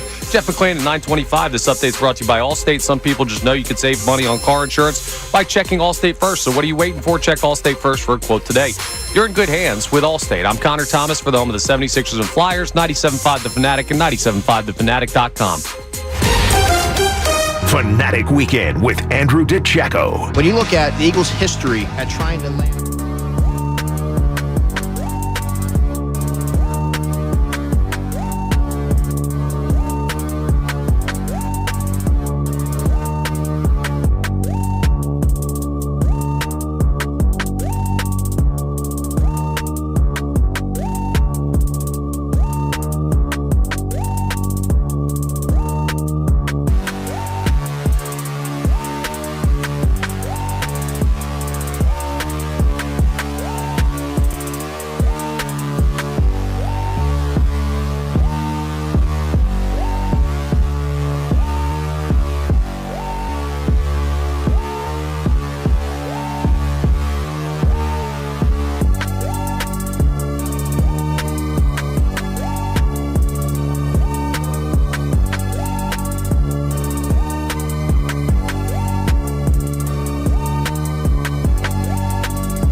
on this legal tampering Tuesday, Johnny. LTT. What a big day. It is. In the world of the NFL. So there were moves that happened in the NFL outside of just players leaving Philadelphia, obviously. Sam Darnold, 3-year deal with the Seattle Seahawks for $100.5 million, over 50 of which is fully guaranteed. I think he can do what Geno Smith did, but he won't have the assets that Geno Smith had. Yeah, Geno, like they traded away DK Metcalf. Like, what are they like? What Tyler Lockett was a great veteran professional. I don't understand what they're doing. It's a perfect Sam Darnold place. Have one great year, go to Seattle, just chill out there and be mid for like 5 more years and then ride off into the sunset. Like, he's doing nothing up there. That's if they don't, like, I mean, remember what was it, Matt Castle? Was it Castle who they acquired and then Russell Wilson beat him out for the job? No, it was another guy, I think. Matt Flynn. So maybe that's a good pull. Maybe Darnold signs there, and they draft somebody, and they see what happens. I mean, because Sam Darnold is anybody? He's young. Don't get me wrong. He's not that young. 27, maybe 26. Oh, is he? He's young. Okay, so he's a little younger. Just than turned 20. No, sorry, we'll turn 28 in June. We'll turn 28. That's not young for a quarterback. 28. That ain't he's old. He's older than a lot of the best quarterbacks in the NFL. Correct. I mean. So but he also came from the Jets, so who knows? That is correct. But he got to take that. Yeah, into consideration. he's basically 25 now. Like he took some years off last year. Got to take that into consideration. The other big signing, quarterback wise, in the NFL, there was a bunch of guys that signed 1 or 2 year deals to be backups, but Justin Fields signed the 2-year, $40 million contract with the Jets. We'll see. I think Justin Fields is a guy. I think Sam Darnold is a guy. I think Geno Smith is a guy. We're on the same page. I absolutely believe that anything that I think you could get out of Sam Darnold, you could get out of Justin Fields. Anything you get out of Geno Smith, I believe in the right situation you get out of Justin Fields. I'd say Sam Darnold's a far better arm than Justin Fields, but I don't know that he's a better quarterback though, as far as the whole skill set. Yeah, I think they're guys. You think they're guys? Like it's a good move for the Jets. Yes. It's a upside move. Because if it's not, which I don't think it is, they're going to lose enough to draft a quarterback. Right. Not that they can evaluate drafting a quarterback, Yeah. but he's a great bridge quarterback for a team that needs to reset. And like I get it. A lot of teams don't want to admit when they're in trouble. Like a guy like Sam Darnold will probably win them a game or two more than the Seattle and then they did with Geno Smith, and so they're a playoff team. They're not going to win anything. Geno Smith going to the Raiders. They won 4 games last year. They'll probably win 7. Oh, I think that Geno Smith Geno Smith's going to make them a lot more respectable. But I really do believe. What does that get you? 3rd place in your division and mid-round draft pick now, or middle of the round draft pick. So you're not going to get that franchise quarterback unless they're drafting a quarterback this year to sit behind Geno Smith for a season. But then what? You're paying Geno Smith $45 million per the next 2 years to be the backup? These teams confuse me. Running backs, Najee Harris screamed Chargers. He goes to the Chargers on a 1-year deal. We'll see what that ends up looking like. I mean, he was a okay back with the Steelers. Maybe with Justin Herbert, a better quarterback. He's in a better position. Sure. A more run-heavy team. Effectively, I should say, with the Chargers, because the Steelers were a run-heavy team, but you kind of knew that was coming, so you just loaded the box. One move that I was surprised for how little. Javonte Williams got a 1-year deal with the Cowboys for just $3 million. What? I'd love that deal. I know you do. You want a veteran, I do. Backup to Saquon Barkley. I would have absolutely looked at that as a win. I looked at that one as a win. I was kind of surprised. That's really cheap. For how cheap? Yeah, just if GT doesn't get to him, he's probably the starter there, right? Correct. So right. That's the insurance policy for if they don't get the draft. And that's why I think a $3 million insurance policy. Yeah, and he's cheap good. because of, he hasn't been explosive with the Broncos, but as a backup quarterback to Saquon Barkley, I would have tried it for very little money, but, unless they think highly of Will Shipley, which Andrew DeCecco will tell you that they do, and he'll be joining us for the 8 o'clock hour today. Samaje Perine, we kind of mentioned him as well. He goes to the Bengals, 2-year, $3.8 million contract. Maybe Shipley's more of your hands guy if you were to have a backup, right? Because you're not relying on him to carry the ball all that much. But Perine, 3.8? 3.8 over 2 years. And also, I think it was back to the Bengals, so he may be comfortable there. And he might be comfortable. Yeah. And I think it was 1.6 guaranteed or something. That's nothing. Yeah. That's nothing at all. Wide receivers, the Giants make me laugh. This is the funniest move. The New York Giants re-signed Darius Slayton to a 3-year, $36 million contract. Now, our friend per year. Our friend Sean Marash, who everyone loves to bash here, is deservedly so after his actions last year. He said Slayton dropped the pen while he was signing the contract. 3-year, $36 million oh my gosh. for a. You've got to be kidding me. Okay. To below average receiver? You've got to be kidding me on that one. That's incredible to me. I saw that move yesterday, and I said, there's a fake Giants reporter Twitter account, and I thought it was him for a second. And I was like, wait, they're really doing this. De'Ami Brown, who had a very good year with the Commanders last year, and remember, one of my things for the Commanders and their fall off this year is trying to retain a lot of guys. De'Ami Brown signed a 1-year deal with the Jags for $10 million. He probably got outpriced. Even though it's only 1 year, yes, he was a good player on a very cheap contract with the Commanders. He signed for $10 million with the Jaguars. That's something that the Commanders are going to have to deal with this year. So they might be doing the whole, hey, ignore the guy behind the booth here. We got Laramie Tunsil. But they're going to lose a lot of players who outplayed their contracts last year. I know they brought back guys like Bobby Wagner and Zach Ertz, but how much more can you really depend on those players? I can't believe that with Washington's situation, that they decided, they see what the Eagles do, and they decided, we're going old. Yeah. They go young and built this great young foundation and pay their players and everything. They got a chance to fix this, and they went old. I am thrilled with what the Commanders did yesterday. Yeah. Absolutely thrilled. Couldn't be happier. I think they're trying to win now, and it's going to be a mistake for down the road. And I don't think they are in the NFC Championship game this year. Yeah, but I mean, they're also subscribing to the Andrew Salciunas and Connor Thomas way of doing stuff. Like, if you don't like paying quarterbacks, or if you think guys are constantly overpaid, like Jaden Daniels, great rookie year.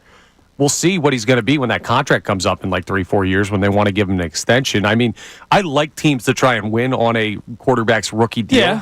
So they're probably not going to be able to cash in on it because it's a hard thing to do. But I don't hate seeing a window and saying, hey, man, let's do this before Jaden Daniels. What are quarterbacks going to be getting paid by the time his extension's up? Josh Allen got paid over $300 million. Exactly. He might get a $500 million contract. So win now. I don't hate that. I just don't think they're going to be able to do it the way the Eagles have put their team together. By the way, Chris Godwin coming off the injury back to the Buccaneers. They're still going to be a sneaky team. The Buccaneers can still be a little nerve-wracking. They were banged up last year, so they could still be a pretty sneaky team. And they were still pretty good. I mean, if there isn't the Baker Mayfield fumble, they beat the Commanders. And then the Commanders don't go to Detroit. Right. Everything changed on that fumble by Baker Mayfield. By the way, Hassan Reddick decided to sign a contract before OTAs. Oh, he did? Is he going to show up? He's going to the Buccaneers. Is he going to be a man of his word? What a joke. A lot of moves yesterday in the NFL. We'll continue to go through them. Don't forget, entire 8 o'clock hour today, our man Andrew the Checo will break down what the Eagles did, what the Eagles didn't do. Maybe. Who knows? I mean, he's already here. He's ready to go. Also, coming up next, ESPN, they had like their team of analysts grade a lot of the moves from yesterday. Okay. We'll highlight the big ones and, of course, the ones that impact the Eagles next. What were the grades for these teams acquiring certain players like Milton Williams? And it's not just the player, it's the contract as well. Milton Williams got paid yesterday. He better send Jalen Carter a thank you note. It's Kincade and Salciunas on a Legal Tampering Tuesday here on 97.5 The Fanatic. Mike Missanelli, Bill Colarulo, and Ray.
Wednesday here on 97.5 The Fanatic.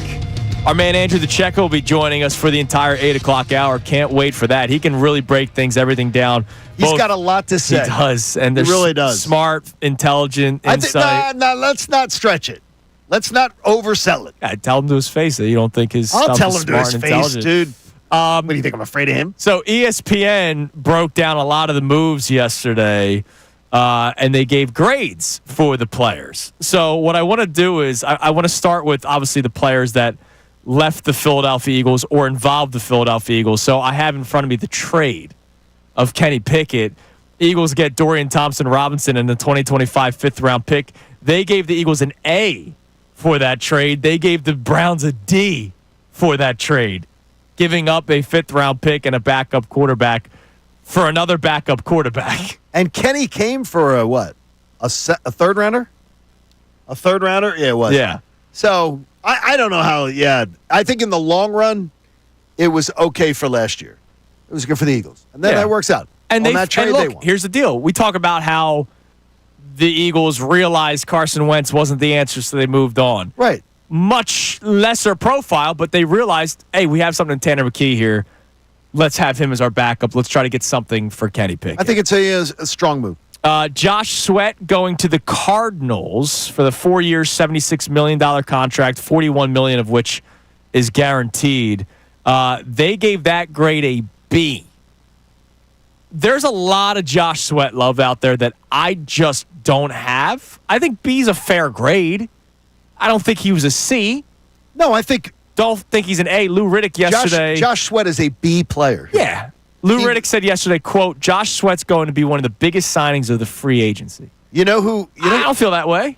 You know who academically, to put it in an academic setting, Josh Sweat is the kid who putzes around for half the semester and then aces a paper and gets a good grade on the final. Yes. So the whole semester ends up looking, oh, that's not bad. But when you look at the entirety of his work, he had his feet up and wasn't paying attention for half the semester. They gave the New England Patriots a C for Milton Williams, and I got to say, because of the money? I completely What's agree. the explanation? Does it have a written little explanation on why they got a C? Because I'm wondering if the money to me is absurd. Yeah, it's the money, and it's also, hey, he did play with Jalen Carter next to him, and he was not he wasn't a starter.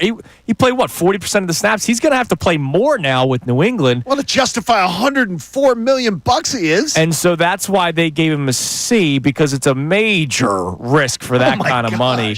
I completely agree with the grade. I like Milton Williams. I think he's a good player, but $63 million guaranteed for a guy that's done it for a year and had a lot of pieces around him that helped him out.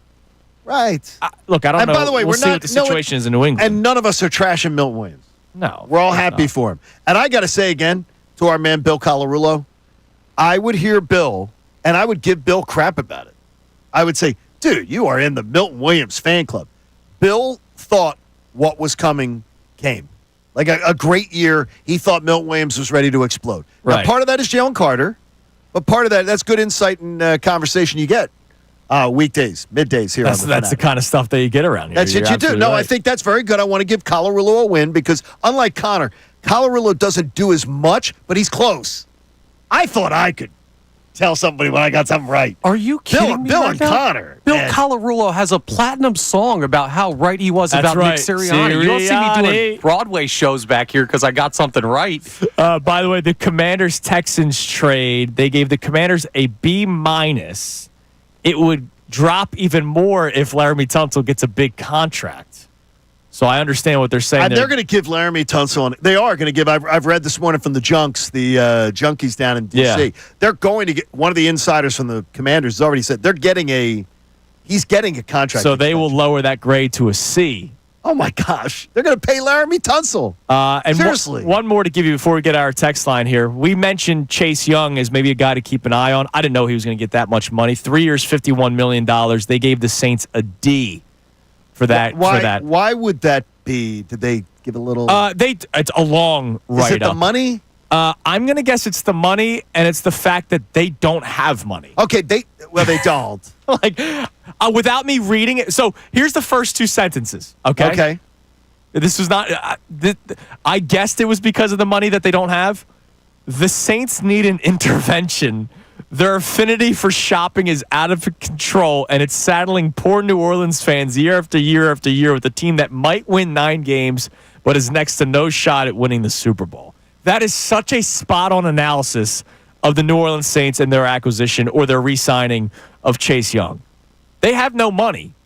Dude, if they had a credit score, it'd be in the 400s. What in the world do they do down there in New Orleans? I really don't understand. So here's what they write some more. As of this writing, before Young's deal hits the books, the Saints are already $11 million over the cap and only $48 million under the cap for 2026.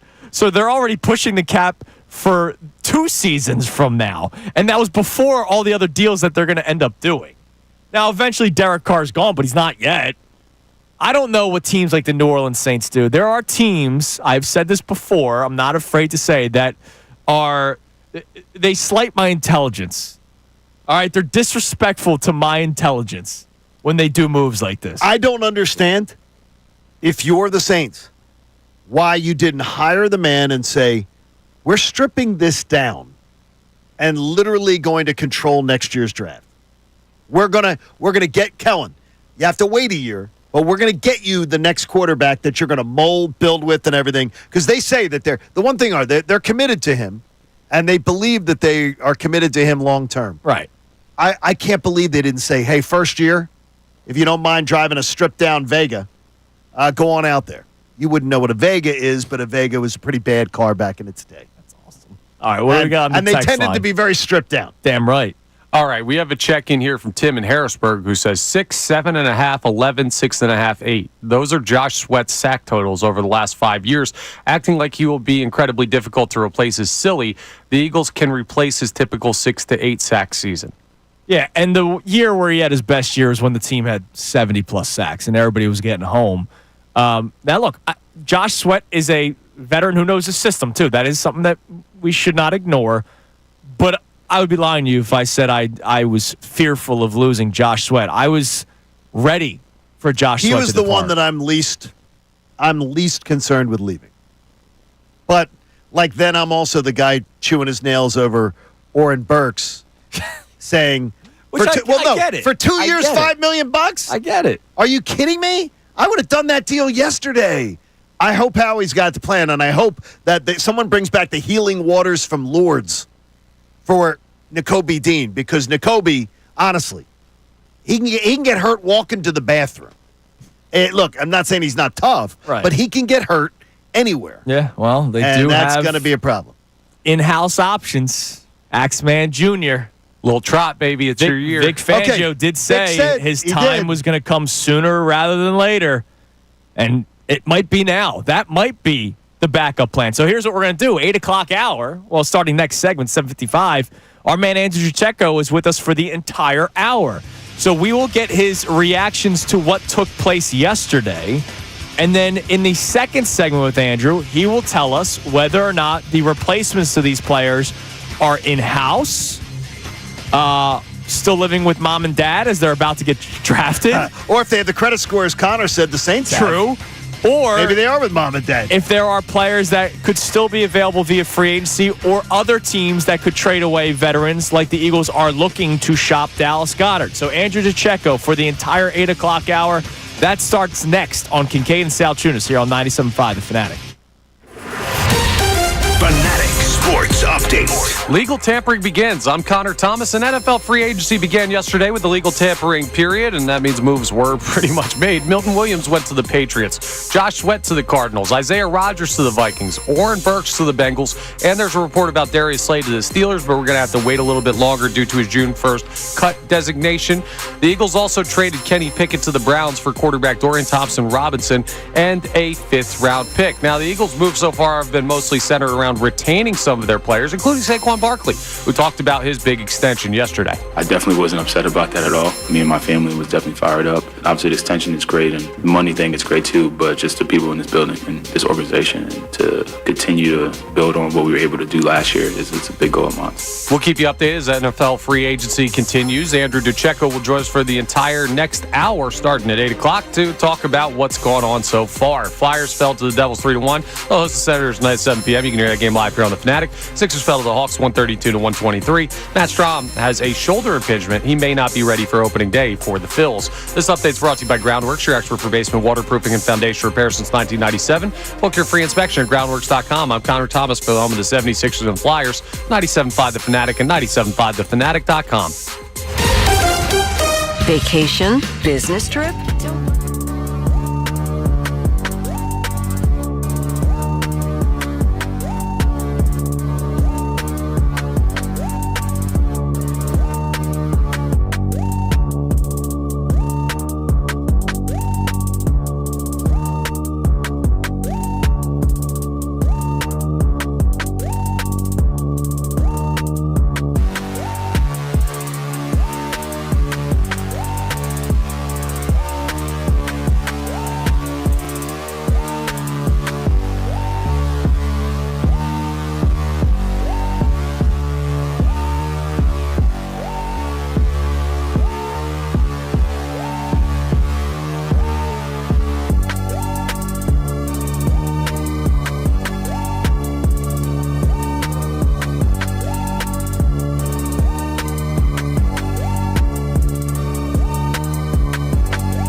You work with me every damn day. I wasn't talking about you, Johnny.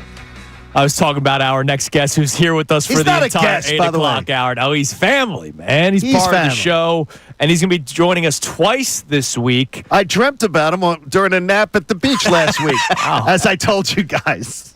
Horribly. How was he dressed? He was dressed like Andrew DeCecco dresses all the time. Sort of like the guy you expect to be like doing your taxes. Okay. Sharp, man. I dress selling you insurance. Was there the nice turtleneck sweater that we see during the winter time?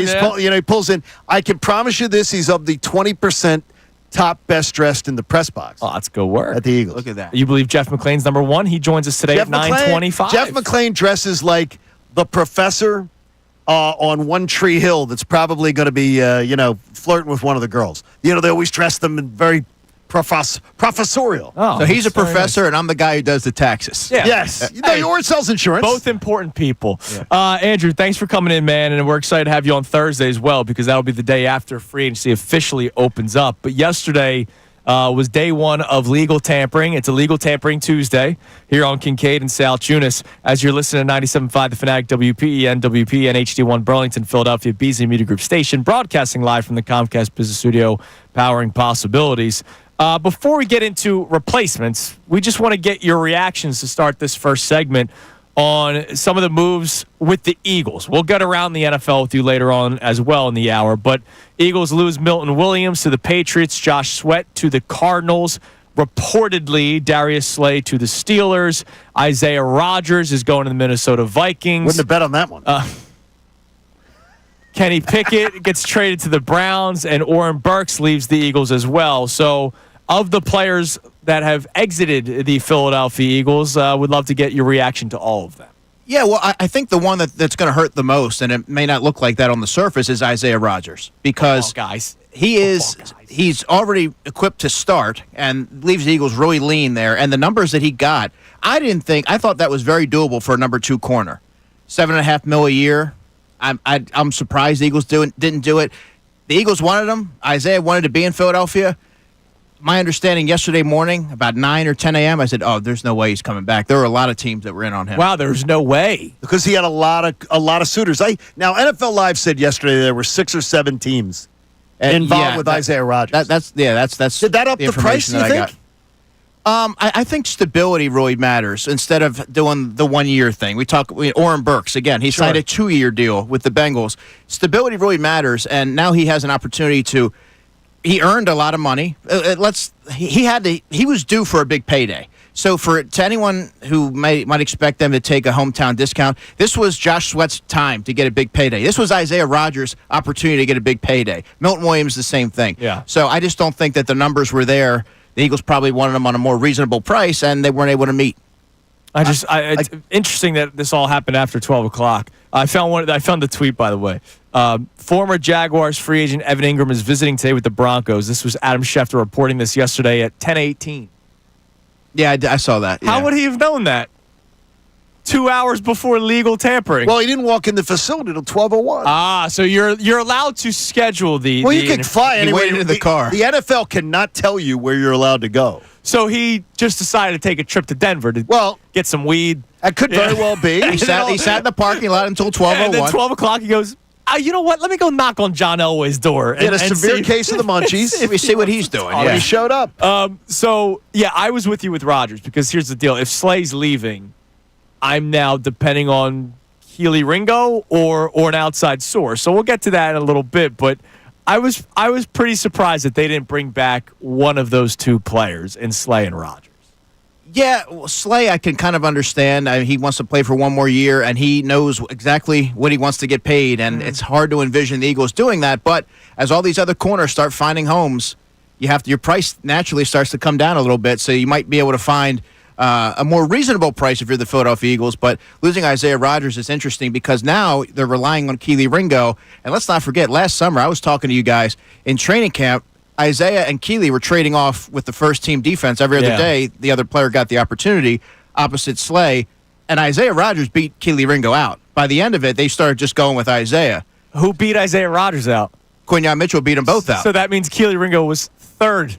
Right. Correct. So I think that's By important the way, to remember. second-year player, Keely Ringo. Yeah, now third. Dude, Yeah. now third. Yeah, and I saw a lot of this on my social media. He's ready. Okay, what are you How do you basing know that? what are you basing that off of? Because I saw him in training camp. I saw him practice every day. We see outside of a couple of preseason games. What are you basing that off of? I was probably one of the very few people that tweeted about Keely Ringo and what he was doing on special teams and everything else. Now all of a sudden, it's the consensus is, oh yeah, he's ready. They have a lot of faith in him. I would imagine. Now, breaking sports news I from asked Connor to hit it, 97.5 sorry. The Fanatic and 97.5thefanatic.com. We knew that the Commanders were allowing Jonathan Allen to seek a trade, and if we don't trade him, we'll release him. So what does every team do? We're not trading for We're him. not trading for him. He just signed a 3-year, $60 million contract with the Minnesota Vikings, where Isaiah Rodgers went. And Byron Murphy too. That's a good defense, Dude. Minnesota's got Yes. a good defense. But J.J. McCarthy, I don't know what you got in J.J. McCarthy. No, but their defense is going to be Their good. defense If is nothing fantastic. else. Their defense is something Right. else. That's a bit of a scary signing for an NFC team. That is, but that's. But you're right. McCarthy's a big what if. But now look, he's got Justin Jefferson and Jordan Addison. He doesn't have to be exceptional. The NFC Right. North. That is a street fight. Yeah. The Bears got better. The Bears' yesterday. offensive line They did. is They now all of a absolutely sudden did. actually there. I mean, the it's not NFC traffic cones. This is why this is great news for the Eagles. And I was thinking about this last night. It's even better news for the Eagles. The Eagles are in a division with one legitimate playoff contender and two teams that are not. That are maybe Dallas, maybe descending. Giants in Midland land. Your path to a number one seed or your path to a high seed should be right there winning this Or at least division. a home Because game. Yeah. you do not have, well, win the division, you get a home. You get the home game, So yeah. I'm talking about, though, getting the second home game, which ended up being the key this year. It helps. That NFC North, nobody's getting the one seed out of the NFC North. That's a slugfest. You may end up being a 3 or a 4 seed winning that division. By the way, another move that just went down. Javon Holland, Safety. Yeah, safety. He goes to the Giants. 3-year, $45 million. That's a nice deal. signing for them. I like It is their defense. I like their defense. I like the players on the defense. It's just, They played what is it, some tight Rodgers or is it games. Russell Wilson? Like who's playing quarterback for that? Either way, it's a disaster. How do you go, of though? epic proportions. How do you think they go? I think they would go Aaron Rodgers, go for the splash. New York. You know how it is. New York. exactly. Yeah, but they're going to be, East Rutherford. they're going to be done. They're going to be done. We all know that Aaron Rodgers doesn't have much left. I mean, he would have Malik Neighbors in this scenario, but It's not like he didn't have weapons with the Jets. yeah, Garrett Wilson's a really good Like receiver. he had weapons with the Jets, and he was atrocious. And what? and the Jets had a better defense to keep you in games. Yeah, I mean the Giants' defense they're building something with Burns and Thibodeau, obviously, and then now they just add Holland. They got bones. They got dudes. They Yeah. got some dudes on that defense. But we'll see how that team plays out. So, look, there's already news breaking as we started the 8 o'clock hour. So make sure you keep it locked here on The Fanatic as we will keep you up to date on everything that's going around the NFL. The contracts that the players got that left. Milton Williams, I read the ESPN grade. They gave it a C. I completely agree because I don't know who Milton Williams is not next to Jalen Carter outside of Philadelphia. Your reaction to the payday that he got? Well, I'm happy for him because it was long overdue. And I don't view him as being solely a byproduct of playing alongside Jalen Carter. I look to the 2022 season where Milton Williams had 4 sacks, which was second most in his career. Jalen Carter wasn't there. He's a good player. Obviously, playing next to Jalen Carter helps, but this has been a long time coming, and you saw what he was able to do. He played 48% of the snaps and maximized his opportunity, and he bet on himself, and he cashed it in. When you see a player like Williams, a player like Sweat, leave, a player like Slay, who's the one that you believe could potentially prove that you would even though the money was never going to be there, that you'd say, other than, I can't count Slay, I guess, is the idea that you're going to go, damn, we really miss him. Of those three, Milton Williams. With Milton Williams, because he provides pressure up the middle, I thought he was a pretty sound run defender. And he has positional versatility, so he can play tackle and end. And I just thought that he was really starting to come into his own, and it's a big ask to expect someone like Moro Ojomo, who I like very much, and I think he did a nice job. I'm sure we'll talk about him, to step in and take on that role because that's a pivotal role, especially when your second tackle, Jordan Davis, is really a one-dimensional player that doesn't play over 50% of the snaps. Yeah, Williams and Jordan Davis were like a perfect marriage. Mm-hmm. It's like, That hey, was a great one, you yes. go there, you stop the run, you come off, you go out there, you rush the quarterback. And they were both exceptional last year. But maybe you can find guys that are defensive tackles that are still out there via free agency that all you're going to ask them to do is run. I mentioned, I just looked up the free agents available, like Solomon Thomas. I don't know how much money that guy's going to get paid. He's not the first-round pick they thought they were going to get, but you're not asking him to be. How about Draymond some Jones? Stud. Yeah, exactly. There are options out there. Drafted by Vic Fangio in 2019. Okay. We could talk about it if you Okay, want. good. I Connecting like the your. dots. I want to see your shopping list. So that's what we're going to do. Coming up next, the players that left, how are they replacing them? Are they in-house? We talked a little bit about Keely Ringo. Are they living with mom and dad as they're about to get drafted? Or are they free agents coming off of other contracts? Or, of course, there could be players that are traded, but we may not know many of those names just yet. We just know that the Eagles are looking to shop Dallas Goedert, which we'll talk about later on this hour as well. But who can replace the players that have left? Andrew DeCecco breaks that down for us coming up next. Kincade and Salciunas on this Legal Tampering Tuesday, 97.5 The Fanatic. Tyrone Johnson, Ricky Vitalico, and Silvana Kelleher. The best.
97.5 The Fanatic. Busy rest of the show.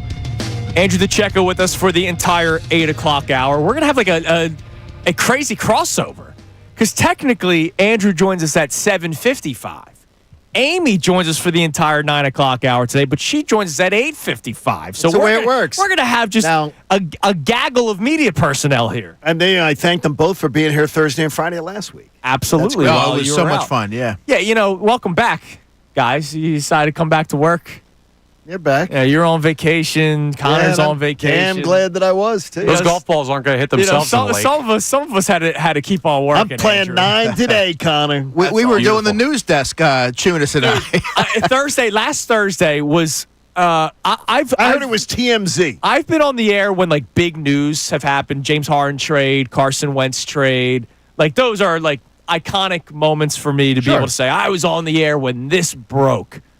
But in terms of like non-breaking news and just straight up drama, that was one of the more fun, like 2 hours of my radio career was just refreshing Chauncey, not even Twitter, just his feed. He goes, we have another one. He just tweeted again. This just in 2 minutes ago. Like it was just an insane couple of hours. I love that though. Man. I love the drama happening is really good. I can tell you that there are people. I think there's people around the NFL, and I'm checking text after people I usually talk to. Yeah. Checking text when I finally look at my phone. I'm like, oh, God, what is breaking out?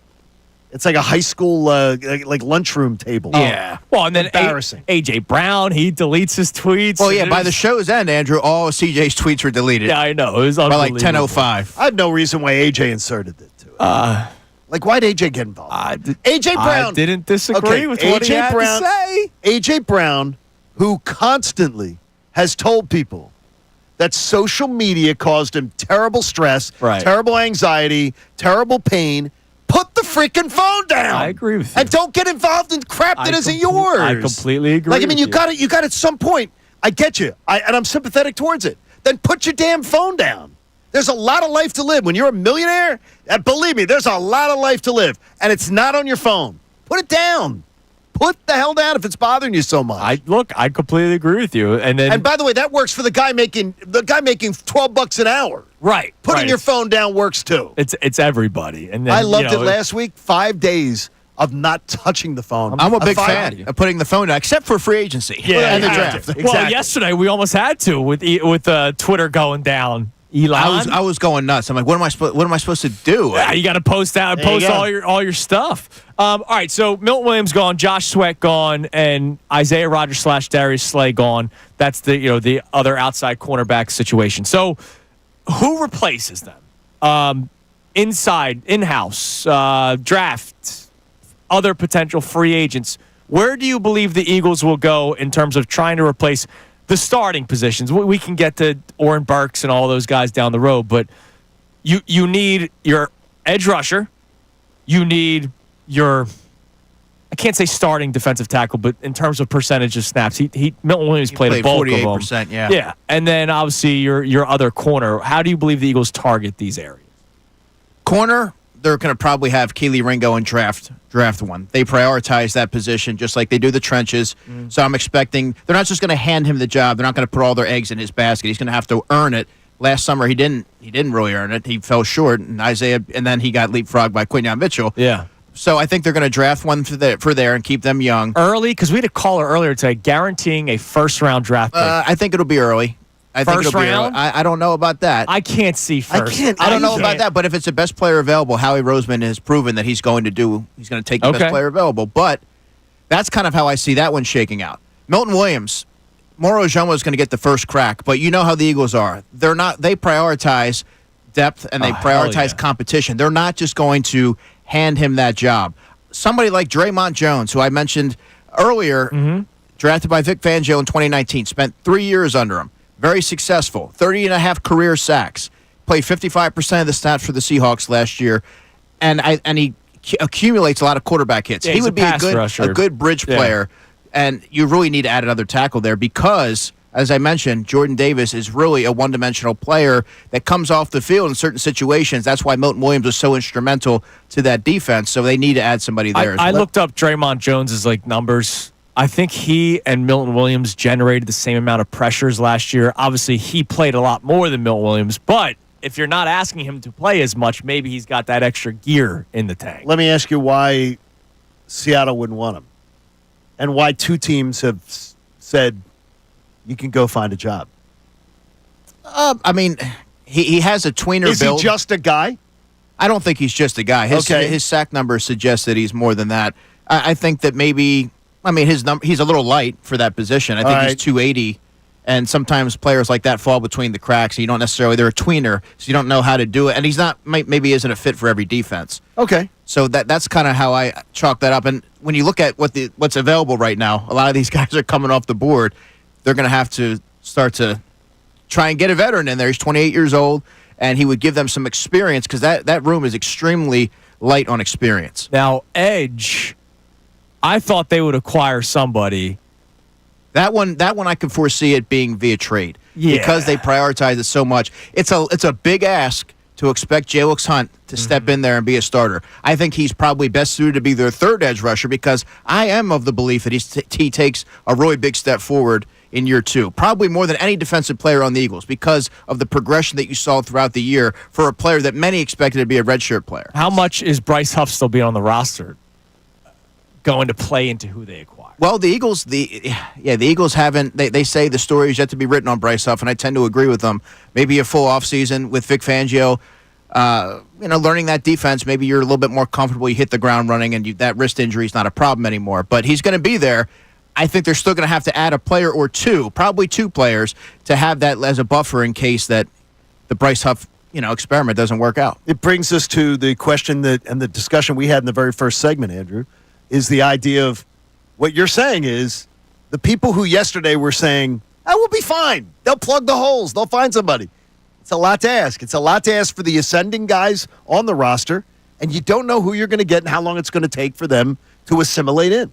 You're 100% right. I've liked what they've done in certain complementary roles, but now when you're having to elevate into a prominent role, it's a big difference. But what I will say is the Eagles have done a remarkable job in terms of player development and getting these guys ready for these opportunities. They just have to take the reins and run with it. Yep, absolutely. So we'll continue reacting to day one of legal tampering. Today's day two. It's a legal tampering Tuesday.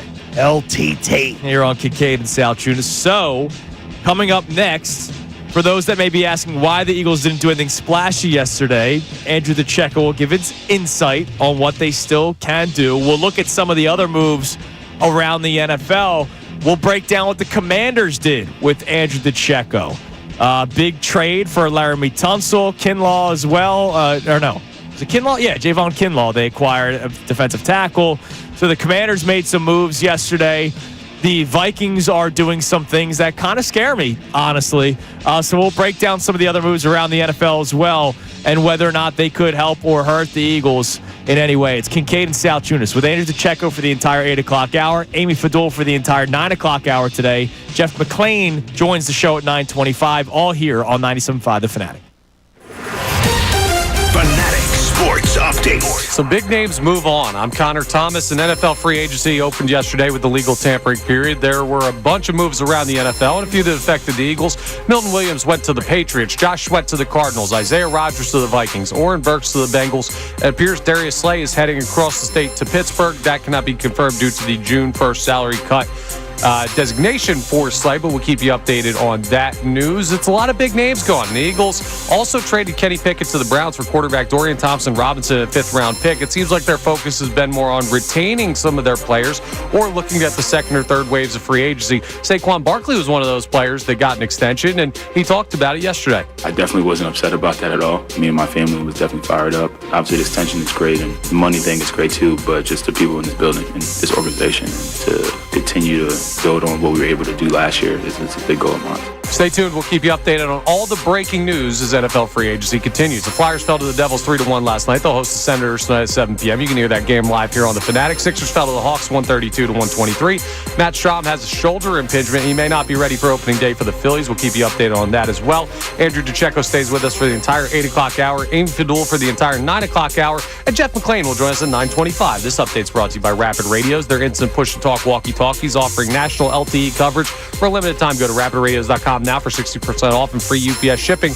Add code radio and get an extra 5% off. I'm Connor Thomas for 97.5 The Fanatic. Philadelphia Union Soccer.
day. Legal Tampering Tuesday. Show's flying by. Week's going to fly by. Beautiful day, too, by the way. I accidentally outside. forgot to turn my mic off during Connor's updates. And I was just talking about how quick this is flying by. This week's going to fly by. And then I go on vacation.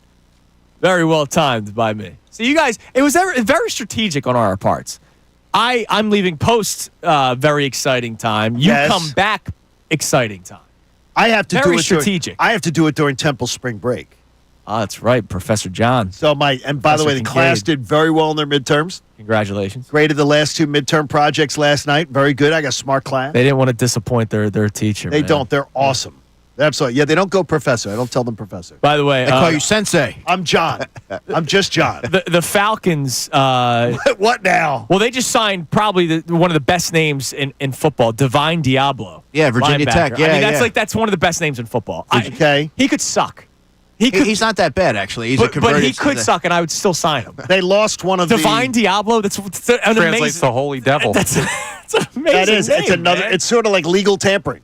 Exactly. It's not. You can't use the term. Yeah. It's the same thing. Look, you can't. They lose Dahl yesterday, their center, Yeah. and now he's the highest paid center in football. Dahl's a good center. He's a nice player. The Falcons are a mess. They're a freaking mess. There are a lot of teams that are messes. So let's go through that. I love seeing it, but let's go through that with Andrew DeCecco. Let's start with the biggest payday yesterday that was not Milton Williams. It was Sam Darnold to the Seahawks. 3 years, over $100 million. Have fun coming in second place in your division, maybe winning. Maybe. Cardinals are ascending, right? Yeah, they are. You know, Yeah. have fun. Like, I have winning questions 9 about that games. signing. Yeah. Like, I'm not a big Sam Darnold guy. I think he turned into a pumpkin late in the season, and I think that's kind of who he is. I think he'll put up decent numbers. their Super Bowl was beating the Lions in week 16. What was the game where it was the Packers. What was the game where they were dumping water on Sam Darnold? Wasn't it week That was the 16 Packers? Yeah, like that was their Super Bowl last year. Yeah, picking him up like he's Rudy. Right, and then they fell apart. And I see what some of these teams are doing. Like, I look at the Raiders with Geno Smith and extending Max Crosby. All right, you're going to win 8-9 games, and then when their contracts are up and you have to rebuild again, your mid-round draft picks, you better have hit on them. I'm just confused by what some of these teams do, dude. Brady And signed off. I'm also confused with the players that say, I want to go to a winning organization. Yeah. And then they end up going back to their previous organization or Myles a Garrett. lesser one. Yeah. How do That's you go not back all into about winning. How do you go back in the locker room after you were campaigning on Radio Row to go to a winner? Yeah. He's like, And just to kidding, leave. guys. Like, Sorry about seriously, that. How do you, like? That's why clown organizations remain clown organizations. Well, and that's why I would have moved on from him the minute he did that Radio Row thing. I would have been like, I don't See you care how later. good he is. 10 years from now, he's going to do a podcast, and it's going to be, man, the one thing I just really wish I did was get that ring. Yeah, and he's gonna be full of crap. That's the one thing I look back on with regret, as he's like sitting on a throne, probably Of money? because of all that money he's got. Any other moves? We'll get to the Commanders in a second here, but any other moves yesterday that made you scratch your head? Like, what is this team doing? Javon Kinlaw to the Commanders, because that was a player that I remember I scouted him pretty heavily out of South Carolina State, and I was pretty bullish on him coming out of the draft, but he never really lived up to expectations. Not really. He's an okay player. He's an okay player. But for what the Commanders paid him, they're paying him to be a exceptional player, and I just don't think that's. I don't think that's he didn't feasible. get Milton Williams' contract. Not quite, but Laramie Tunsil was another interesting one that happened actually when I was sitting right here for Best Show Ever yesterday. Okay. I thought that was really interesting, but he does have a tendency to pick up a lot of penalties, as John was saying. The most penalized player in the NFL. Yes. I do actually like the player, and I think Me that's too. a good addition to their team, but I think he's going to pick up a lot of holding penalties. But they better win now. Like, that's the thing. Like, they traded a 2025 third. They and traded a seventh. second, third, and fourth, and a seventh, right? Yeah, second and fourth for the 26 draft, third and seventh for the 25 draft, this year's draft. And this team lost 18 players due to free agency. 18 players were free agents. They brought back Zach Ertz. They lost like a guy like De'Ami Brown. Like, there's a lot of Jeremy players. Chin, they lost him. Yeah, they're going to lose a lot of guys that they had for 1 year. And you're going to give up 4 draft picks, 2 in this year, for A good left tackle. I like Tunsil. He's good. I think they're just pushing all their chips in the middle of the table, and they're really trying to go for it. They believe, erroneous as it may be, that they are one step away from getting to the Super Bowl, and some of these pieces are going to put them over the top. But I think they're gravely mistaken. But I don't understand how the Commanders went through an ownership change and an opportunity to, clean the slate. And they had mega cap space and draft capital and everything. They go to an NFC title game unexpected. And instead of saying, we got a great chance here to build a solid foundation, they went for shiny toys again. They went for older guys. I'm surprised that Adam Peters. I'm surprised that Adam Peters, who's their GM, who I actually think I have a high opinion of, and he did a nice job with the draft last year. I'm surprised he's going that route. It seems like they've taken steps back in how they're in their roster construction. I'm thrilled. Well, maybe the owner, who know well, maybe he wanted to go after some splashy players. I don't believe sell tickets. Yeah, I'm not sure. I believe that's the case, but who knows? Could be.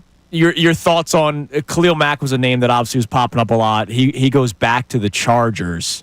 Early. That was an early one. Yeah. Was that you think that's a disappointment for the Eagles? Because the Eagles were rumored to be very interested in Khalil Mack. Yeah, that was one that I had, and I mentioned, I believe, on one of my weekend shows. Deo Odonyingbo, who for the Colts. What? That's great. Don't ask me to say that again. No, listen, man. You hit it. You hit a home run. Connor, I want that in your next update. No chance. 34 quarterback hits over the last 2 seasons, and he was an ascending player. He actually got paid a decent amount of money. But that was a player that kind of fit in that Eagles mold of a player that was on the ascent, that they could get as a rotational player that can wreak some havoc. But it wasn't to be. Khalil Mack wasn't to be.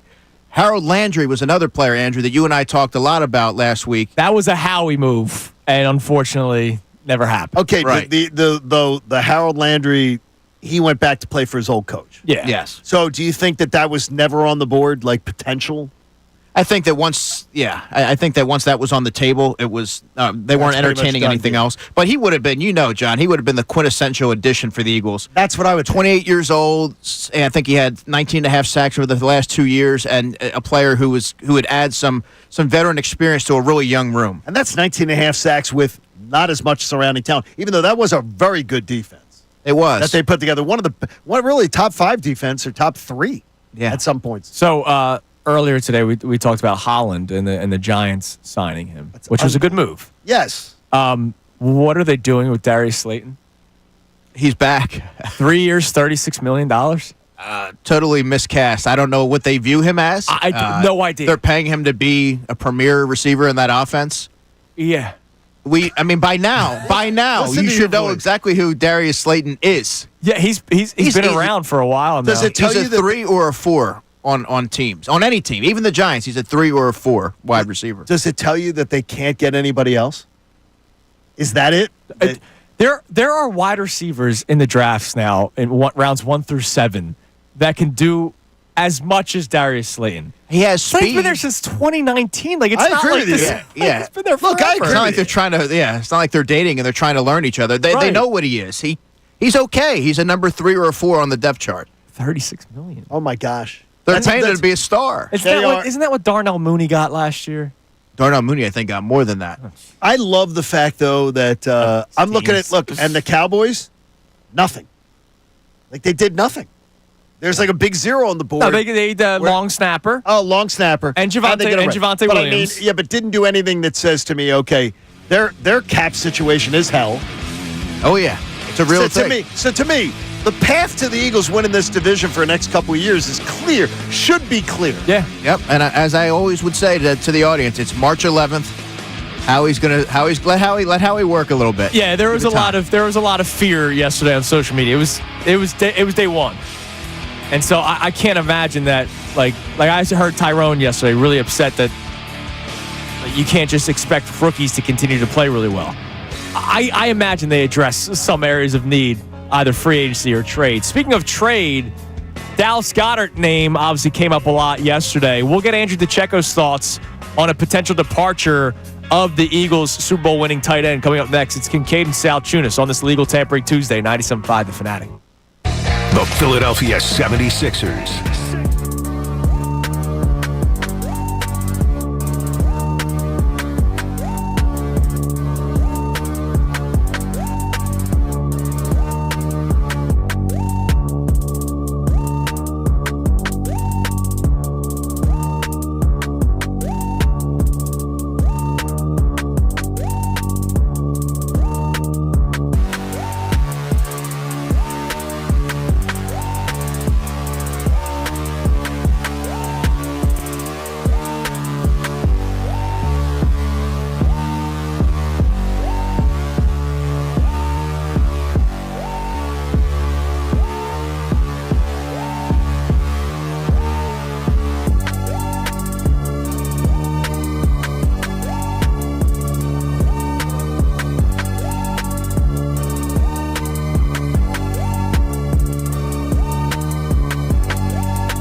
entire 8 o'clock hour here on Kincade and Salciunas. Well, not the last 97.5 5 Fanatic. minutes. That's right. We sort of false advertising a little. Because Amy will come in. Well, yeah, but we're going to do a major crossover. Oh, that's fun. Yeah. It's going to be a Come on, man. crossover of epic proportions. I'm not kicking Andrew out. We got Andrew, and Amy. We got AAA.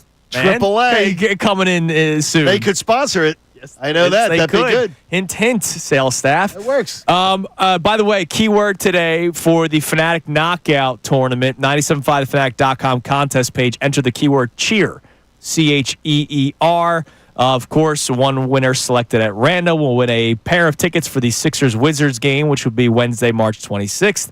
And then you would get a spot in the knockout tournament afterward. So thank you, everybody who's been a part of it. Yesterday, Kevin Kaminsky from Glenside was our winner. Like that. So go to 975thefanatic.com. I knew some Kaminsky's back at page. Temple. So I wonder if they're related. Good Maybe. stuff. Who knows? Good job, Kev. So, Andrew, the Dallas Goedert stuff kind of came out of nowhere. We understand why. He's on the final year of his deal. I would not like to see him go. I believe he's a very integral part of this offense, the way this team plays with the reliant of the run. And obviously, Jalen Hurts underneath to Goddard was an exceptional weapon to have, especially come playoff time. What did you say yesterday? Did you tell me I your would words? be borderline devastated if he left. Borderline devastated. Borderline devastated were the Wow. words I used. I don't want you to be devastated We at know, all, we know. Andrew. Not borderline. Don't worry about me. It's just borderline. Don't worry. I'll just have another devastated. beer. I'll be fine. It's just borderline. I don't want you to be Borderline devastated. Or 2 but- next week. Yeah.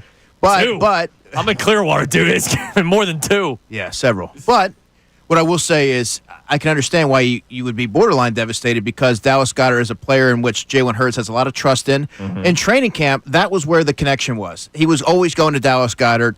It was seamless, and in big games, he tends to lean on Dallas Goedert. Yeah. However, there are there's money issues here, and he's owed a lot of money. And 12.2 against the cap. It's when you're a team like the Eagles are, and they're in a precarious position where you see that they're having to cut costs and they're not able to sign everybody they want. You have to, it's the elephant in the room. He accounts for a little portion of their salary cap, but there's not a lot behind Dallas Goedert. Grant Calcaterra, Right. E.J. Jenkins. But the point is that he can block, he can do it all. There's not a lot there. So it's easier to part with a player when you have a capable replacement. Grant Calcaterra is a second tight end. He's not a starting tight end. Correct. He's very deficient in the blocking department. We've outlined that. But I think that their plan, and it has to be, draft a tight end Second round. first or second round. Oh, or first. How about that? In the informa- weeks leading up to the draft, you were going to give us the good shopping list, right? Of course. Okay, good. 'Cause You that's guys what are going I'm to get counting it before anybody. Damn right, man. But I know how important he is to this offense, and I understand the money ramifications. But it would disappoint me if he's not here. He says how important he is to the offense. And I was making the point yesterday. So Nerd Boy, on the flight home from Jamaica, seeing that story, I started to look at the numbers of the running game because I always hear that you're going to miss out if he's not here for the running game. When he was out, and I even went back to 2023, to 2022. When he was out, the running game doesn't blip. No, I mean, Jack doesn't Stoll. blip. Jack I mean- Stoll was a big part of that in 22 and 23. But to your point, John, yeah, I mean, in the running game, you're not really going to see much of an issue because they have the offensive line. They have a running back like Saquon Barkley. Right. But he does a lot to open things up on the offense. And You mean the threat of him? yeah, and opens up. he could threaten teams vertically, which not a lot of tight ends are equipped to do. Right. He can move them around formations. He's not just a one-trick pony. Right, he You could have be to a flex worried about tight it end. all. Yeah, and I'm not trying to down him. And like, he's it's great just- after the catch as well. And like I said, it's easier to stomach if you have optionality, but the Eagles do not. And to expect a rookie tight end to step in there, oh yeah, he'll take care of those vacant snaps for Dallas Goedert. I just don't know if that's feasible. So what I would expect the Eagles to do, target a mid-range free agent that has blocking capabilities, draft a tight end in the first or second round. Mason Taylor is a name that I've heard that a lot of teams are very high on, general managers are high on, might be late first round, early second Early round. second, right? Jason Taylor's son. Yeah, and who has the connection with Loeffler, the new quarterback? Oh, it's coach? Harold Fannin Jr. from Okay. Bowling Green. He's He's another second-round tight end. Yeah. And then Terrence Ferguson from Oregon is another player that I like. He ran faster than all the tight ends at the Combine. Like him. Yeah, he's very good. 6'5", 247. I like Yeah. playing out of the. 250. I like the program too. it's coming out of. Yeah, and like Officer Calcaterra was good this past year. And like That's your fellow mustache. He went by Farva. They were called on Farva. Love that. But were they actually? Yeah. Oh, no way. I nailed that one. He does have the look. But, like, he's not a step in and be the guy Dallas Goedert was guy. He could be a short-term replacement. This doesn't feel like a team trying to repeat move if they move on from Dallas Goedert. Does it? Not really, because there's not a capable replacement out there on the free agent market. And like I said, to expect a rookie tight end to step in, I guess maybe the most apt comparison would be Dalton Kincade when he joined the Bills as a first-round pick. Didn't really have the same impact. He really didn't. Of a first-round talent. Yeah. But then you can find Sam Laportas, who are first-round picks that were tremendous. But the acclimation period for every rookie is different. And to expect everybody to hit the ground running like Quinyon Mitchell and Cooper DeJean on the defensive side, it's just not very realistic. Not every player is wired that way. That's where the arrogance of people with, like, they're going to be fine. They'll find guy in the draft. Nolan Smith played 16% of the snaps as a rookie. Yeah. And then in year 2, he really hit the ground running. It takes time. And Milton Williams took 4 years to really make an impact. Right. A big impact. A big impact. That's why I've always preached patience with younger players. And you need a big impact to replace him because he was a big impact player. Jalen Carter will be even better in year 3. But to Dallas Goedert, how many times have we heard Nick Sirianni say the passing game runs through A.J., Devontae, and Dallas? Yeah. So that's not something that they're going to take lightly. I'm telling you. I would be borderline devastated. I can't have that. I can't have a sad Andrew. No, but I can't believe you'd even get to that level. Borderline devastated is an important part of this offense. I'll be crushed if you're borderline devastated. Well, thank you. I don't want that for you. Meet me at the bar afterwards. If you go and you look when he was out, this team really didn't miss a beat. But they were even exceptional. No, more I got exceptional you. when he was on the field. They were Super Bowl worthy, Johnny. Exceptional is a great word. Damn I right think it's underutilized. It's a nice word if you use it, yes. Yesterday, Mekhi Becton not being signed anywhere. Good sign or bad sign for the Eagles? I still think I still have a hard time envisioning him coming back, and the reason being is there's so much money allocated to Jordan Mailata, Lane Johnson, Landon Dickerson. Cam Jurgens is eligible for an extension coming down the pike here. So is it really realistic to expect the Eagles to be able to pay all 5 of their linemen top dollar? Would you have a player like Tyler Steen, who they drafted in the 3rd round 2 years ago, who's still in a rookie deal and played very well? I thought he played very well in his opportunities, aside from a couple of penalties. I think he's fine. It's unless he's willing to take a reduced deal, it's hard to see the Eagles being able to pony up that kind of money. Is Fred coming back? I think Fred Johnson does come back. I hope he does. And I can tell you, he was on my priority list when I did my show on Saturday. And he wants to come back. Need a swing tackle, and he was good at it last year. And he's a good tipper. Sides. And it helps. So he should come back. That would help draft-proof the roster. Yeah, absolutely. All right, coming up next, we got another segment with Andrew DeCecco, but we also welcome in Amy Fadul, so it's a AAA segment coming up next here on Kincade Salciunas. And don't forget, Jeff McClain will be joining us coming up at 9:25 to get his reaction on everything that happened with the Philadelphia Eagles and around the NFL yesterday. It is Kincade and Salciunas here on 97.5 The Fanatic.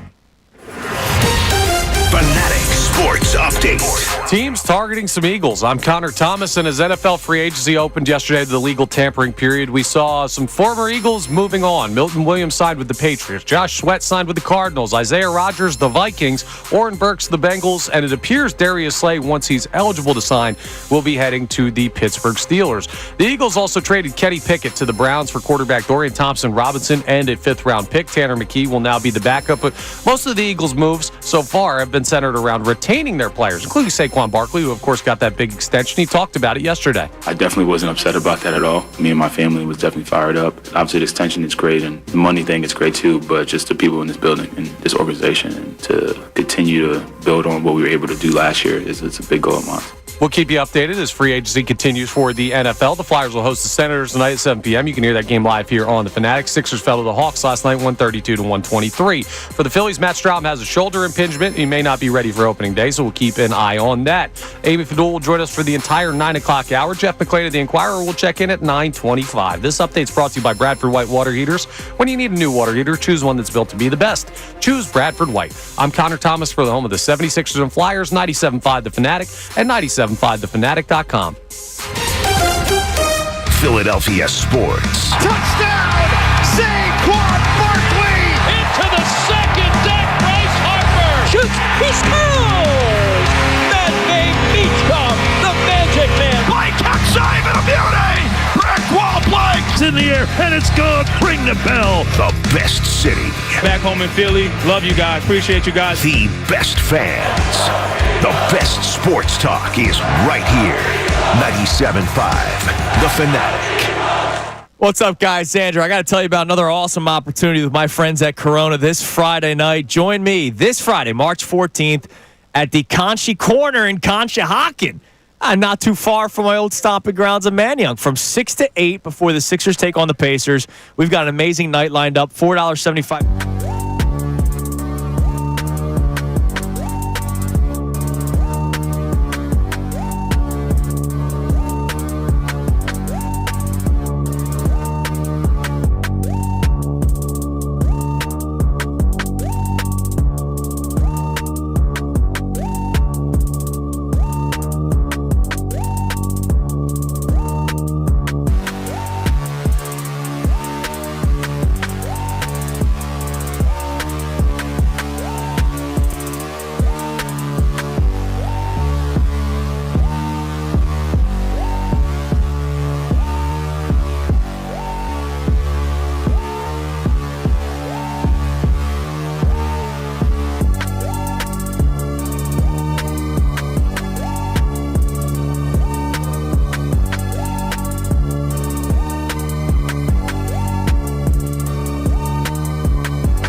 here on Kincade Salciunas 97.5 The Fanatic. And what a segment do we have for you, because we have another segment left with Andrew DeCecco from Inside the Birds and 97.5 The Fanatic. John Kincade decided to grace me with his presence yesterday. Dude, I haven't been on vacation since last summer. Connor Thomas graced us with his presence today. You want Returning to send from me back? vacation. I'll go. And now Amy Fadul joins us for so the much rest of the going show. on. It's a This busy crossover house. is epic. Yes, this is so much going on. This is the midday show the morning show from the last week. Because That's right. This is it. Amy filled in, Right. Andrew filled in, Right. John's back, Connor's back. I'm here. I didn't give you any listening minutes, but I heard that it was excellent. I was told It that it was was. excellent. Your sources have told you. Told it was excellent. They were right. Amy, yesterday was a crazy first day of Crazy. legal tampering. Favorite phrase. All the moves happened right after 12 o'clock, even though there were reports of people visiting before 12 o'clock. It's right at 12 o'clock. Obviously, everybody follows the rules, and they just really are very timely. Yes. Everybody's very punctual. Yes, very punctual. Yep. You're right. How'd you feel about Josh Sweat, Milton Williams, Orrin Burks, Isaiah Rogers, It was Darius a little Slay? much, okay? Everybody left. To be honest, it was like by 1 o'clock, I'm like, okay, seriously?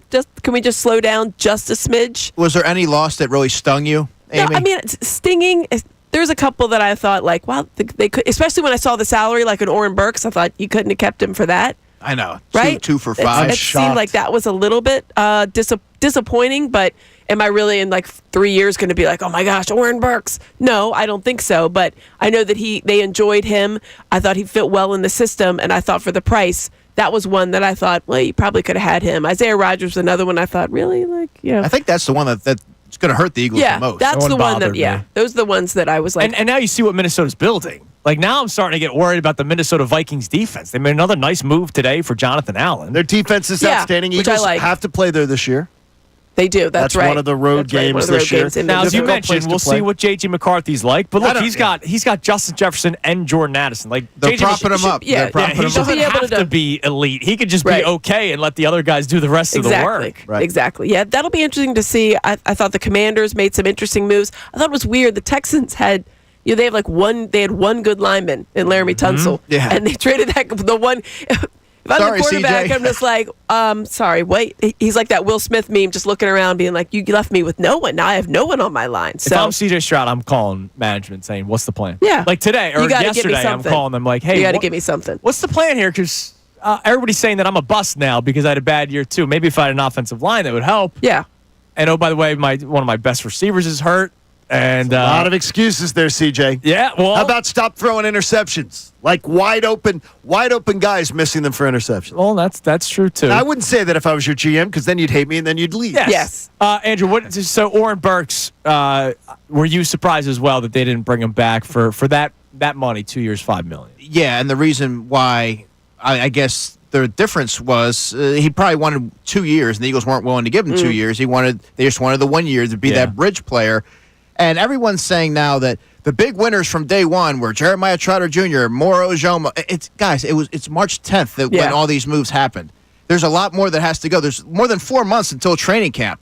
So, yeah, I think that for what Orrin Burks got, I was really surprised the Eagles didn't bring him back. He was a really good locker room guy and gives them some special teams upside and depth, really, at a position that they're really lean at right now. And they've been lean at, let's be honest. I mean, when's the last time they had, several players that you thought, yeah, they're going to be really good in that linebacking core? Right, that's the concern. And Kobe's hurt, and Van Sumeren's hurt. So, and Kobe's that was always hurt. surprising. Always hurt. Yeah, and they found someone in Zach Baum, but that's one guy. Yeah. I mean, That was surprising. But a little concerning. there is lots of time. Obviously, there's still trades to be made. Draft is coming up. There's always deals that happen on draft day. So I'm not concerned. What about chemistry? Are you guys concerned about the chemistry of a Super Bowl winning team? This many faces exiting that are prominent. Guys that have been around the organization But you had for a new while. faces this year. Like Baum was a new face. Both I think their core but is yeah, still the guys, there. I'm though. talking about guys I think leaving the core that are is still there. Though. I four-year mean, these guys. are nice players. Like Isaiah Rogers is a nice player, but he wasn't year. a guy that He was just here for 1 year. Or these guys weren't they were good locker room guys, and I think people appreciated Isaiah Rogers. Good for him. Because I do think that he really, reasserted himself. Here's a guy that was coming back into the league, and I thought, wow, he is going to get paid. I was hoping it was the Eagles that were going to be the ones doing it. But yeah, I don't think there's any core guys that you look at that locker room and think it was so, there was so much upheaval that they're going to have to remake their chemistry, so to speak. That's a good point. And a lot of the players that are now having to step into elevated roles are homegrown players that have been around the organization. They're familiar with the coaching staff. So, no, I don't think that there's going to be a lot of upheaval or anything like that. I think they should be okay.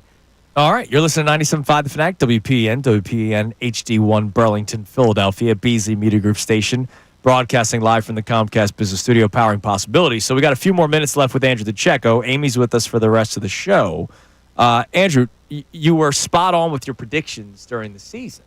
So, DeCeccodamus, I need you to put your cap back on. Oh, boy. Because you are going to be joining us for the entire 8 o'clock hour again on Thursday as the free agency period officially opens up Wednesday at 4 o'clock.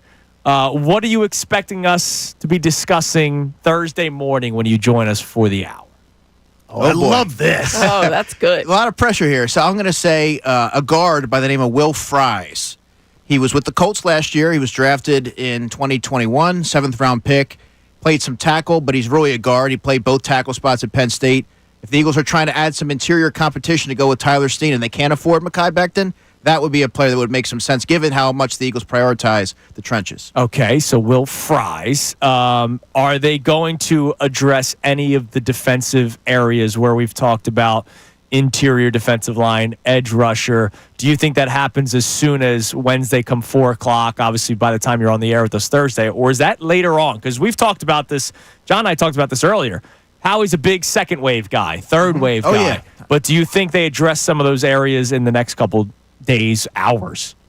Perhaps a Draymond Jones if he's still there, interior. But edge, I still think they go the trade route with that because I don't think there's an impactful player that's going to be able to step in and be a front line guy that's going to pair with Nolan Smith that's available in the free agency on the free agent market right now. But I'm glad you mentioned the second and third wave because free agency doesn't just stop from, it doesn't just start March 10th and go to the March 31st. Yeah. It goes all the way through May. I mean, LeGarrette Blount signed in May. Steve Nelson, the corner, they signed him in June. Ronald Darby was acquired in August. So Howie's constantly going to be working. So don't get discouraged if you're not seeing the moves right now. All right. Tom Pelissaro just tweeted out more details to the Milton Williams contract. Oh, boy. Oh, goodness. Are you guys ready for this? We already know 4-year, $104 million.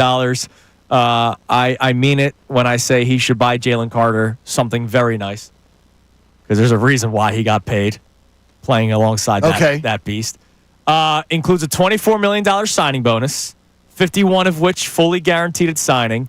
Another $12 million guaranteed for injury at signing, fully vests in March 2027. He's got a big per game and workout bonus that could bring the cash up to $32 million in year one. 55 in year two. Good Lord. You're paying a guy good for Milton. $104 million. Also, you're paying him I'm extra happy for him. to And you work put a workout bonus? Yeah, that pisses me off. Like that that's like you have to pay somebody to put in the time and work? Come on. He would have done that regardless. He's a hard worker. He is a hard worker. But good for Milton. Well, they're probably doing that saying, hey, you clearly balled out your contract year. Keep it up. Right. Maybe that's the mindset. You know what they used to do in the old days with Belichick there? Who? What? They used to give the front space to the person who was parking space? The front parking space in the player spot was you got right next to Belichick. If you were the player who put in the most time in the weight room and all that stuff in the building, and they would swipe in, swipe out. Tom Brady parked there for the years, I think. Like 4 years that he was there. Makes it was sense. Brady. Because he was there earlier than everybody, like a maniac. And he got to park next to Belichick. So will Milton Williams get that? Well, I don't know that they're doing that kind of thing, but he might. He might. He's a hard worker. He's a hard worker. Yeah. He's a hard worker and well known for that. That's a lot of money. I can't believe that's a lot. A talented player. That's a lot. He turns 26 in April. Yep. And I still think his best football obviously is yet to come. And you saw what he's able to do in a more prominent role. I think he's only going to get better. And I know this is where you and I disagree, Andrew, the two football guys. Yeah. What? Excuse me? Just because. Two football guys. He said it. No big deal. Just because I don't think it was solely a byproduct of playing alongside Jalen Carter. I think Milton Williams is a very talented player, and he was trending towards this direction over the years. One of the highest paid players at the position in the NFL. Well, that was their prerogative to do that, but I think that he's proven their prerogative. The thing is, it wasn't just their prerogative. It was there was a bidding war. Like it's incredible. The Cardinals, the Cardinals were in on it. Panthers were clear. I mean, that was like their Frank Gore moment. Mm-hmm. It was amazing. Like I like Milton Williams. I'm amazed. I saw the money that he got. It's like I'm not going to compare him to Geno Smith by any means, right? But like I like Geno. I like Geno. $45 million a year. That's a reunion. I mean, Pete Carroll loves that guy. You know who did? He also likes chewing gum. They said Tom Brady. They said Tom Brady too. Tom Brady was heavily involved in the decision to bring in Then Geno I Smith. question a lot of things. I mean, seriously. I mean, Tom Brady have a looked lot at of Geno and questions. thought, like, yes. This is the This guy is we it. Well, the need. guys who are available, I think I'd take him above every quarterback that moved. What do you think about that, Amy? I don't know. I don't know about that. Wait, you take Sam Darnold? I mean, Geno Smith, there's a reason he got comeback player of the year, and it wasn't because he was coming back from He didn't come back from from injury. injury. He just came back from obscurity. He's like, I I'm just saying, came back who from was the being guy? bad. But Yeah, I'm saying, who was exactly. the guy, though? You're going to tell me I mean, it's a Sam bad Darnold? Yeah, it's a bad quarterback Yeah. market, but I don't think that he's the best of the bad quarterback market. I'm also I think gonna Sam be- Darnold's better than Would you Geno who would Smith. you take? I Sam? do too, but yeah. is Darnold good without Yes. Justin Jefferson, Jordan Addison, And that now offensive line. without DK Metcalf, without Tyler Lockett? Speaking Like, of DK Metcalf, who's throwing him the ball? that's the thing. Like, if you're the Pittsburgh Steelers, great. You acquired a very talented player, very talented. No one to throw the ball. 5 years, $150 million. Also, that locker room is going to be challenging. Yeah. Just a tad. Andrew said, No, Connor said this said it. morning, they may be the most interesting team. Yeah, Like one of those ones, get that early. Hey, there's no Hard Knocks this year, but they still have the in-season Hard Knocks. That would be. Oh, they do. That would be good TV. Fireworks. The inside season Pittsburgh Steelers. And the Giants thing was so embarrassing they didn't. Oh, no, as soon as I saw that last year, I said, no one is ever doing this again. No, and they're not Ever. doing it. And they're not doing it. That's unbelievable. Ever. Andrew, great job as always, man. We Appreciate appreciate you guys. it. We'll talk to Good you stuff as always. Thursday. Amy, Good reading, crossover. good listening. Enjoyed it. Appreciate Thursday, that. 8 o'clock hour. We're looking forward to it. Amy's with us for the rest of the show. Jeff McClain joins us coming up at 9:25. Man, we got it all covered. Today's headlines. Connor Thomas, his return for headlines comes your way next. It is Kincade and Salciunas on a Legal Tampering Tuesday. 97.5 The Fanatic. 97.5 The Fanatics Knockout Tournament is back Wednesday, March 26th. It's time for you to shoot your shot on an actual NBA basketball court. Kincade and Salciunas, the Mike Missanelli Show, and the best show ever each have a chance for you to win every weekday. All contestants get a pair of tickets to join us for the game that night as the Sixers take on the Wizards. After the game, you'll head to the Sixers court to battle your favorite Fanatic hosts in Knockout. Visit 975thefanatic.com for complete details. You.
see what the people are saying. We've been so busy. We had Andrew DeCecco for an hour. Amy's here with us now till the end of the show. And I don't know if you got the same sense as we did. I don't know what your algorithm's like on social media, Amy, but mine was like split. There were people either freaking out yesterday or patience. Totally fine. Yeah, I had a lot. I don't know. It was maybe 60-40, 60% being like, all right, we're still waiting to see. Yeah. But you could tell they were teetering.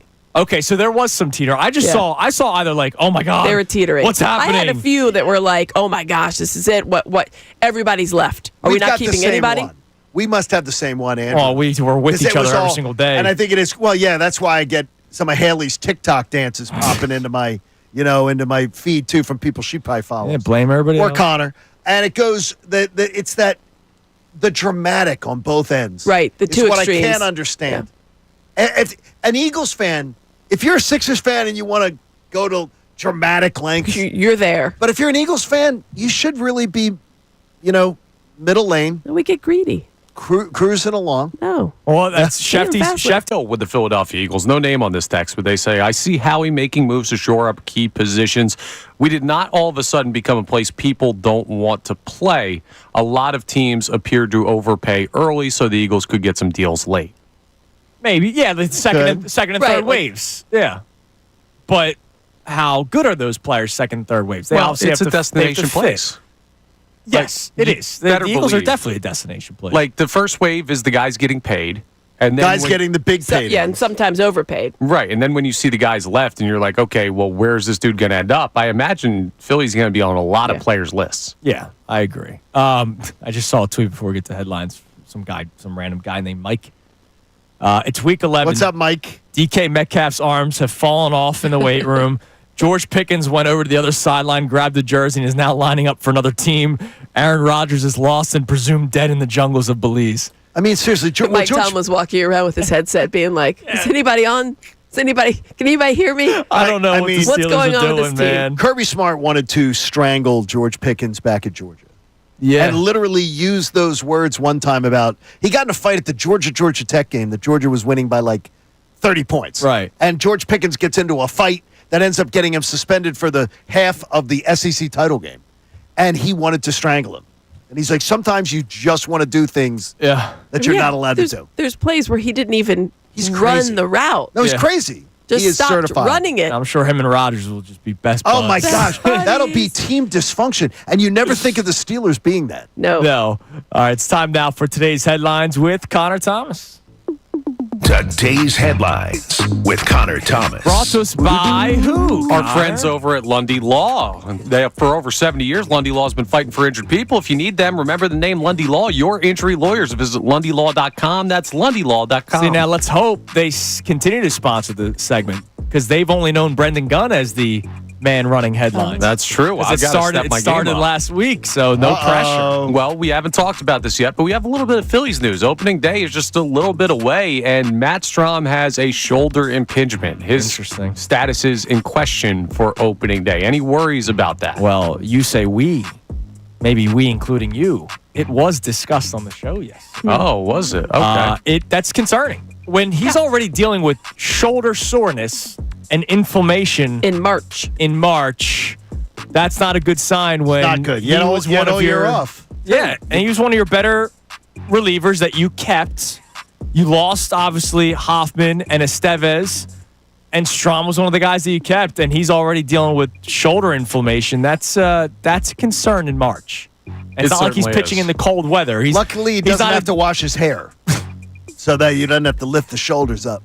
Just dunks. Well, Brandon Marsh can help him with that. He just dunks it. A little water. He just dunks It looks it. like a rat's nest. Yeah, it's a look. It's a rat's nest. Also coming up soon, not just baseball season, but this is the time of year where the college basketball casuals get introduced to all the mid-major teams that have fun stuff going on.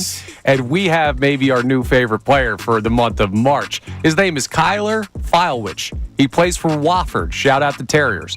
And he is a big man who shoots his free throws granny style. Yeah. Really? I love it. Yes. They were in the championship yesterday. We watched that. That was a good one. You want to know the best part game. about it? Because you think, oh, this guy shoots a granny style. He probably went that way because that helps him shoot, and he wasn't shooting good percentage before. He's shooting 32% from the line granny style. Yeah, it's not helping him. The thing is, I wonder if that's like and this is probably scary and sad, is that higher than his original free throw percentage? Or it's just the same, and he figures I'm just going to go out with style points. That's incredible. That is incredible. That's incredible. Like a basketball coach lets him do that? Yeah, we're looking for the next, who was it, DJ Burns from NC State? Yeah. We're trying to find that guy. Maybe it's Kyler. Good pull there, Connor. And we'll round out with something that we started the show with our replay. So I want to know from the people today to start the show, how are you feeling after day one of free agency where the Philadelphia Eagles lost players? I mean, I am in the camp of Howie Roseman blind faith, and I staked a lot of that on Zach Bond coming back before I went on vacation. Zach Bond re-signed here, so I'm still believing that the right moves are going to be made. I'm not worried at all, and it's not so much the guys that the Eagles are losing, it's the guy who's in charge of the operations of replacing them. Howie's been on a heater, and until he proves me wrong, I'm going to give him the faith that he's going to work this all out. Is that fair still? I think that's fair. Totally. That's fair as long as you don't tell me what nothing's gonna. They're not gonna have one step back anywhere. It's gonna be totally perfect. I agree that Howie has every right for everybody. It's not the. I don't want to have the total blind faith, blind optimism conversation, but he is everybody's. Everybody should give him a certain level of faith at this point that he is going to make the right move. And it's not just him. You mentioned it earlier. Vic Fangio's involved in this too. Vic Fangio, I have total trust that he is going to cherry pick some guys who are already in the league that he can find that work. Yeah, I'm Ray Charles with Howie Roseman right now. I'm Stevie Wonder with Howie Roseman right now. Blind faith as far as it gets. Well, and you know what? Allegedly. Shaq will tell you he's not really blind faith. And he's not really blind. Yeah, allegedly. But that's today's headlines, folks. All right, thank you. And he wouldn't know how to catch the. No. He can hear it. It's like echolocation, like a bat. He walked it. They lived in the same building. And he got on the elevator. I'm going to go ahead hello, and side Shaq. with. He said, hello, Shaq. Yeah, because the elevator dropped the floor when exactly. Shaq. No, Shaq didn't I talk think to him. I could close my eyes and realize if I'm in the room with Shaq. Okay? Well, guess there's an entire documentary. His gravitational pull. Have you ever watched the YouTube? No, I'm not watching a conspiracy theory. It's not conspiracy theories. It's they show you things where he's That's on a conspiracy stage. theory. He's on Caught stage. a microphone He caught that was falling. The microphone stand was falling, and he reaches out and So catches he's a it. Spider-Man. The man is blind. He's very Let him superstitious. live. No, he's some level of blind. Yes, they Let don't him live. contest I'm that. some level of blind too, guys. I think we all are in one way or another. Coming up next, Jeff For your first McClain, coffee, you really are. from the Philadelphia Inquirer, Inquirer.com. He joins us to talk about what's been going on with the Eagles, the players that they lost yesterday, what could be the future for Dallas Goedert. We get into that. He was the one that spoke with an agent at the Combine, so we'll get more into the Dallas Goedert discussion with Jeff as well. That comes your way next year on Kincade Salciunas with Amy Fadul, 97.5 The Fanatic. Fanatic Sports Update. Day one action in the NFL. I'm Connor Thomas, and with day one of NFL free agency, or technically the legal tampering period, opening yesterday, there were a bunch of moves that affected the Eagles. Milton Williams went to the Patriots, Josh Sweat to the Cardinals, Isaiah Rodgers to the Vikings, Oren Burks to the Bengals, and reportedly Darius Slay will sign with the Steelers when he's eligible to do so due to his later cut date. He may have to wait a little bit, but the Eagles did make a move themselves. They traded Kenny Pickett to the Browns for quarterback Dorian Thompson-Robinson and a fifth-round pick. Tanner McKee will now be the backup for the Birds. The Eagles' moves, though, have mostly been in-house, extending their players, including Saquon Barkley, who talked about his extension yesterday. I definitely wasn't upset about that at all. Me and my family was definitely fired up. Obviously, this tension is great, and the money thing is great too, but just the people in this building and this organization, and to continue to build on what we were able to do last year is a big goal of mine. The NFL never sleeps. We'll keep you updated as more moves come in. The Flyers will host the Senators tonight at 7 p.m. You can hear that game live here on the Fanatic. Sixers fell to the Hawks 132-123. And Matt Strom has a shoulder impingement, may not be ready for opening day for the Phillies. Jeff McClain of the Inquirer will join us coming up next. I'm Connor Thomas for the home of the 76ers and Flyers. Oh, and by the way, this update's brought to you by Discover. Do you know what's accepted at 99% of places that take credit cards nationwide? If you guess Discover, you guess right, based on the February 2024 Nielsen report. This is 97.5 The Fanatic. Fanatic Weekend with Andrew DiCecco. What do you look at?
all due respect to our man Andrew DeCecco, remember he mentioned Will Fries as a possibility for the Eagles? Will Fries. He's gone, and he's starting. 5 years, $88 million to the Minnesota Vikings. Oh, dude, I'm telling you, they're going to be a problem. They're going to be a problem. As long as McCarthy's good or middle of the pack. They were, remember, they had a better record yeah. than the Eagles this year. The philosophy, though, is good for them, right? Because they have a young quarterback that people don't know about. So they spend, so they go get a good, one of the best linemen, probably, right, that was left on the market. Yeah. So they went out and got him. And they've done some good moves for them defensively as well. They're going to be a team to pay attention to this year in the NFC North. All right, let's head to the Comcast Business Hotline. Every day in business is a big day. Let Comcast Business help you move forward with what's next. You got to check out the new look of Inquirer Sports, where fans can read, watch, and listen to their favorite reporters and columnists. Go to inquirer.com/sports. Of course, with John Kincade and myself, Andrew Salciunas, but also Amy Fadul. Jeff McClain joins us. Jeff, good morning. What's going on, man? Hello. Good morning. How's everyone doing? We are doing great. We know you are very busy today. Yes, we no know that sleep. you were very busy yesterday, so we appreciate you taking the time today. First and foremost, we knew that a lot of these players were on their way out, but what were your reactions to the paydays that Milton Williams and Josh Sweat received yesterday? Yeah, I mean, with the cap going up, it's not a huge surprise that they got paid. I don't know if I saw Milton Williams as $26 million a year guy, but I had talked to a bunch of people around the league that he was going to get north of $20 million a year. So that kind of falls in line with what I was expecting. I guess the same applies to Josh Sweat, maybe a little more than I was expecting. We have to see the real numbers on both these guys, what the contracts really look like, but how they're structured. But they got paid, and we knew that they were going to get paid, and it was going to be very hard for the Eagles to keep them. In fact, I don't think they were ever really in any of the conversations to keep either of those guys. Jeff, everybody wondering about Mekhi Becton, still being out there. Is that a good sign? How do you wager when you look at the way the Eagles go about their business? Well, when it comes to Becton, yeah, I think they want to see how the market sets for him. If he came out of the gun and had a big price tag, they're not going to be in play on that. From what I understand, they're not going to set the price for him like they did with Zach Bond. They just went out and kind of blew anybody else who had the opportunity to sign Zach Bond out by just signing him to what they thought he was worth. As it applies to Becton, I think they're probably just going to wait and see how it plays out here. But from what I've told, is probably not cheap, but it's going to have to be something that is a little team friendly, and maybe that's possible because Becton has talked quite a lot about just playing in Philadelphia and how much it's meant to him, playing for Stoutland, staying at right guard, the comfort that he has there, how much coming here changed the trajectory of his career. So maybe he's willing to kind of give a team friendly deal there to the Eagles. That being said, he still has an agent. He still has to. In most cases, go with the highest bidder, and we'll see how that plays out. But my prediction heading into this was that they wouldn't be able to keep Becton, and I'll probably still stand by that. Real quick before Amy asks the next question, the Vikings make another move. What? Goodness gracious. Will Fries right before you came on, Jeff, and now Javon Hargrave to pair with Jonathan Allen, who they signed this morning. Dude, I'm telling you. Look out for those Minnesota Vikings are building something in the NFC North. Go ahead, Amy. Sorry. Well, I was going to ask about that, because it seems like everybody else is making these flurry of decisions and signings and everything. And there was some panic yesterday, Jeff, when you started seeing the Eagles players kind of fly off the shelves, so to speak. And we were talking earlier. Oren Burks was one that, not that I'm going to lament that that he's gone that much, but he was a good guy in the locker room. Obviously, some nice depth there. And the deal looked so team-friendly, I was surprised. Was there a move yesterday that surprised you more than others? No, so far everything that's happened, I've kind of predicted. We'll see what happens with Slay. Yeah. He hasn't officially been released, so I think the reports about him going to the Steelers are a little premature. That may end up happening. But the Eagles, they want to bring him back. It's just whether he's willing to kind of, again, take kind of a team-friendly deal or see how the market sets for him. I thought there was a chance with Burks. I thought if they didn't bring back Bond, then Burks would have made more sense. But once they signed Bond, that was their their commitment to the off-ball linebacker position. They have Jeremiah Trotter in-house that they like. My assumption is that he'll probably step into that role until Nakobe Dean is healthy. They'll do a little more there at that position to shore it up. But I think with Burks, I think the Zach Bond signing there kind of, was the reason why he didn't return. And then when it comes to Isaiah Rodgers, 2 years, $15 million, 8 guaranteed. I mean, he's going to get a chance to start in Minnesota, and from what I understand, I don't think the Eagles were able to kind of give him that kind of guarantee here. And they have Kelee Ringo, who they like a lot. I'm not saying Ringo is going to be the starter day one, but he's certainly in the mix there. They've developed him. And, pretty much Howie Roseman, what he said to us at the Combine is kind of told me and whatever, beyond all the reporting that I've done on what will happen here, that this is bound to happen. They had some challenges in terms of the cap because they've committed a lot of dollars to guys. If you look at over the last several years, guys, A.J. Brown, Devontae Smith, Landon Dickerson, Jalen Hurts, and just go up and down the roster. That team that just won a Super Bowl won because of the core of guys that they've already paid a lot, and they'll continue to pay as they're in the prime of their careers. And we're going to see a little bit more of that. We've seen it already with Bond, and they extended Saquon Barkley. I think the same will hold true with Cam Jurgens this offseason. They'll extend him. That being said, I do understand, they lost 3 starters on the defensive side of the ball if Slay is to leave. And, Milton Williams, Josh Sweat, these were guys that maybe they had an opportunity to sign to extensions before this offseason, but they also have guys in place that, they've committed to through the draft. And Jordan Davis at defensive tackle, it's time for him to step up. He's a former first-rounder. And then the same applies with, I guess, Jellis Hunt at the edge. I think they'll probably do a little more there. But, I'm not saying all this is it's one day into legal tampering. This is not a marathon. This isn't a sprint. There's a lot that the Eagles still can do and will do this offseason. Credit to you. You were the first person I heard mention anything about a potential departure of Dallas Goedert with your reporting from the Combine on your podcast, Uncovering the Birds. Since your report, everybody that's talked about it makes it seem like it's a surefire thing that he's gone. Are you getting that sense that Dallas Goedert will no longer be an Eagle and will be moved or released at some point this offseason?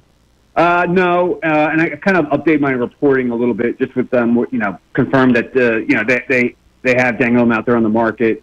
Teams have talked to the Eagles have talked to other teams about Goddard.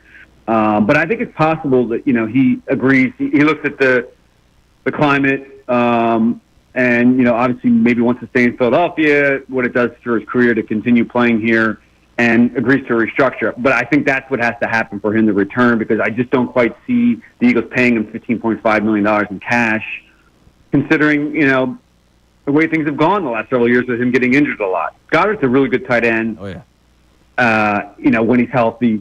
We saw what he did in the postseason. The run game is better when he's out there versus Grand Calcaterra.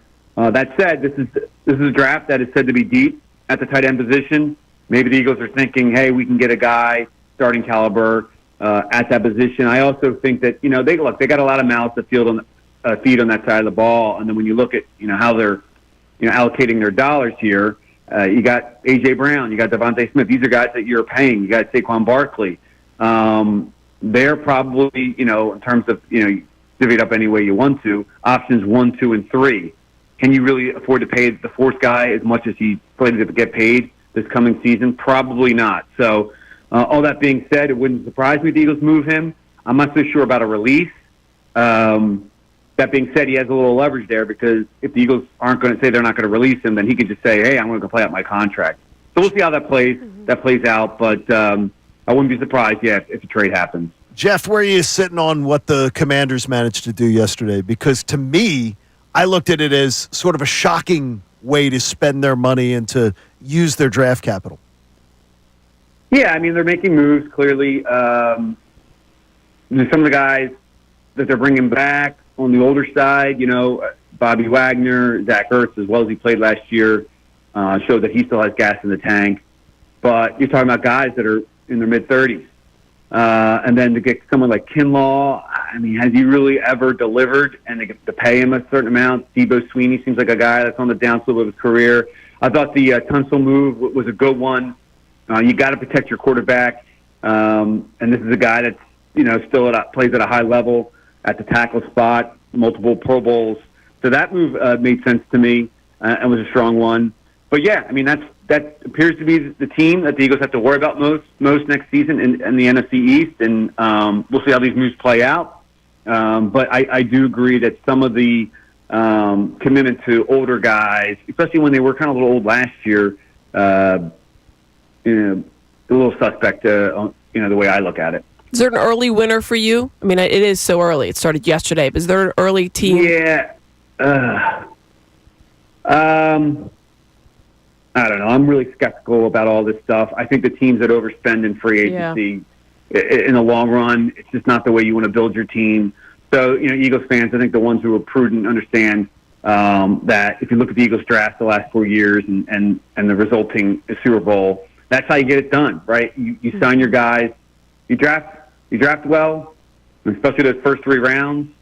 You extend them before they get to the the latter parts of their contracts, so that that has multiple trickle down effects when you do that effectively, and you build it that way. And then you pick your spots in free agency. I know they spent a little more last year, and aside from the Bryce Huff kind of whiff, at least based off his first season, they still pick their spots with Saquon, Zach Bond, Mekhi Becton.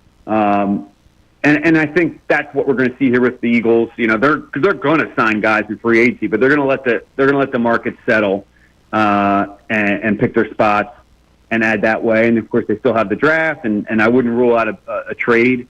Howie, he can spin it as well as anybody when it comes to trading for guys. And if he feels there's a hole in the roster, a hole at a position for a starter, and he feels like he needs to make a move, he'll do that. But I think it's way too early, especially when we've seen over past years when these teams that come out and spend a boatload on free agency. In the long run, I just don't know if it pays off. Jeff, we know how busy you are. We appreciate you taking the time today. Keep up the great work. We'll be following all your work, obviously on social media, but at the Inquirer.com and your podcast, Uncovering the Birds. Always love having you on. Can't wait to talk to you next week. Thanks, Jeff. All right, guys. Thanks a lot. Talk to you soon. Jeff McClain on the Comcast Business Hotline. All right, coming up next, another segment before the Mike Missanelli Show starts at 10. We have the Key 3. We'll check some of the text messages. And if the Vikings sign like 3 more players during the break, we'll let you know. Connor's family celebrating My right God. now. It is Kincade Salciunas. Amy here with us here on 97.5 The Fanatic. We want to hear from you. So text us at 610-6...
Key 3 coming up in a few minutes. We're joined here by Amy Fadul on Kincade Salciunas, 97.5 The Fanatic. Connor, give us a text. I want to see what the tone of the people. For the most part, the text line has been positive.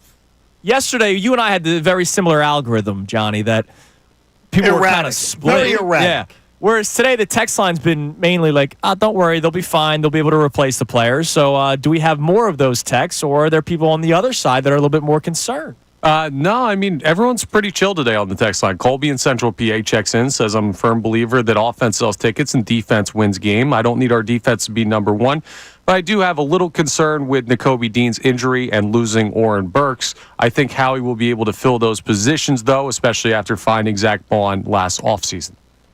Okay. Yeah. I like to. We've had a very reasonable text line today. Love that. Yeah. What wasn't reasonable on social media yesterday for the people that said, like, don't worry at all, were the, like, Keely Ringo's going to be. That was all the people. Great. I was getting a lot of that yesterday. He might be. It's like, don't worry about it. Ojamo's going to do just everything that Milton Williams did.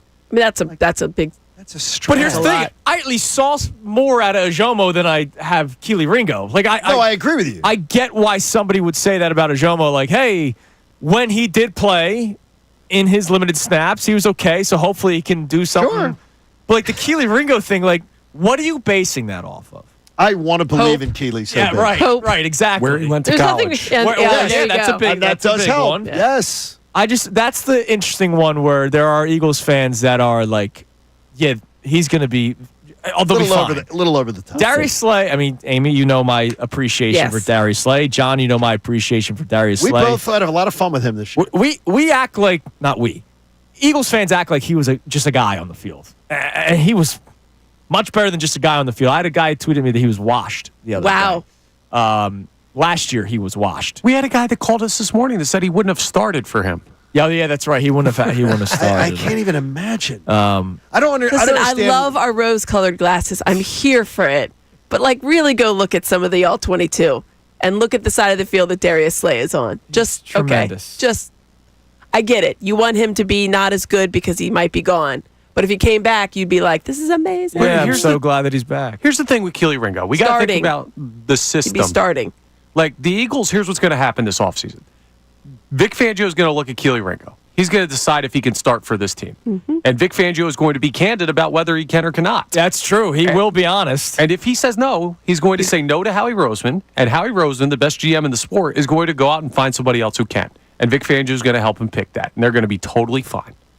Like, that's just, it's a nearly foolproof operation the Eagles have built for themselves. Nearly. I can't go totally. Yeah, but it's like the antibacteria stuff that kills 99.9% of germs. I'll take my chances. All right. And I want to know if 4 out of 5 dentists. Yeah. Is the right dentist the one that isn't? Yeah. Is that my dentist? I don't know. I got a good one. That's an interesting. Like, what's the other dentist saying? The other dentist is saying chew all the sugary gum you want. Exactly. Whatever you work. want. It's a different gum that you can have. I sort of want to find that dentist. What else we got on the text line, Connor? All right. We also have a check-in here from Dan in Warminster who wants us to have a little bet. He says Connor and Andrew have to have a bet with John because he agrees with us we won't miss these players as much as John seems to think we will. Okay, so people just want us to bet. No, that's fine. I will tell you that they will be, if you say if we just go Slay, Williams, Sweat, the 3 replacements will not do better than them statistically. Not even close. Right, but I'm going to say not even like. All right, all right. I don't believe the Eagles will be the number 1 ranked defense next year. No, they won't. They're going to. So that's a step back. So that's all I'm saying. But that's all I'm saying. But what's the if they're 6th? Like I'm still thrilled. That's right. But all I'm saying is they're taking a step back. Okay. Because even when you're talking about young players, we talk about Milton Williams being gone. Milton Williams, no one last year, except Bill Colarulo, to his credit, was pumping up Milton Williams as being this big impact player. He ended up being that way. Josh Sweat in his contract year put together his best year ever. Right. Consistency. It takes young guys time to roll into shape. Nolan Smith took a season and a half to make any kind of impact here. But it takes time. To your point, he made an impact last year. I imagine him to make more of an impact this year, maybe to the level, if not better, than Josh Sweat. And you were also guaranteed to take a step back. Like you weren't taking a step forward from last year. Right. You were at 1. You're going to be on a much tougher schedule. Right, exactly. But Which is nasty. And that's okay. But no, I'm talking about the players. That's why I said the players statistically. They are not going to be the same players. They're going to take time. I think Nolan Smith can be Josh Sweat. I think Nolan Smith can be Hassan Reddick. So that's even better than Josh No, Sweat. I think he can be Hassan Reddick. But can he be? Yes. Will he be? That's a whole nother bet. That's a whole nother. I'm willing to bet that to you, the Eagles will not miss Josh Sweat this year. If I said to you, 9.5 sacks is the over-under for Nolan Smith. Which would be more on average than what Josh Sweat ever did. He had one very good year. He had a 9-year, didn't he? No, he had 12 years. Yeah, there was a double 12-year. That was the year that everybody, Brandon Graham that was the year everybody went nuts. Yeah. Okay, so if I said 9.5 sacks for Nolan Smith, are you just rubber stamping it going, sure?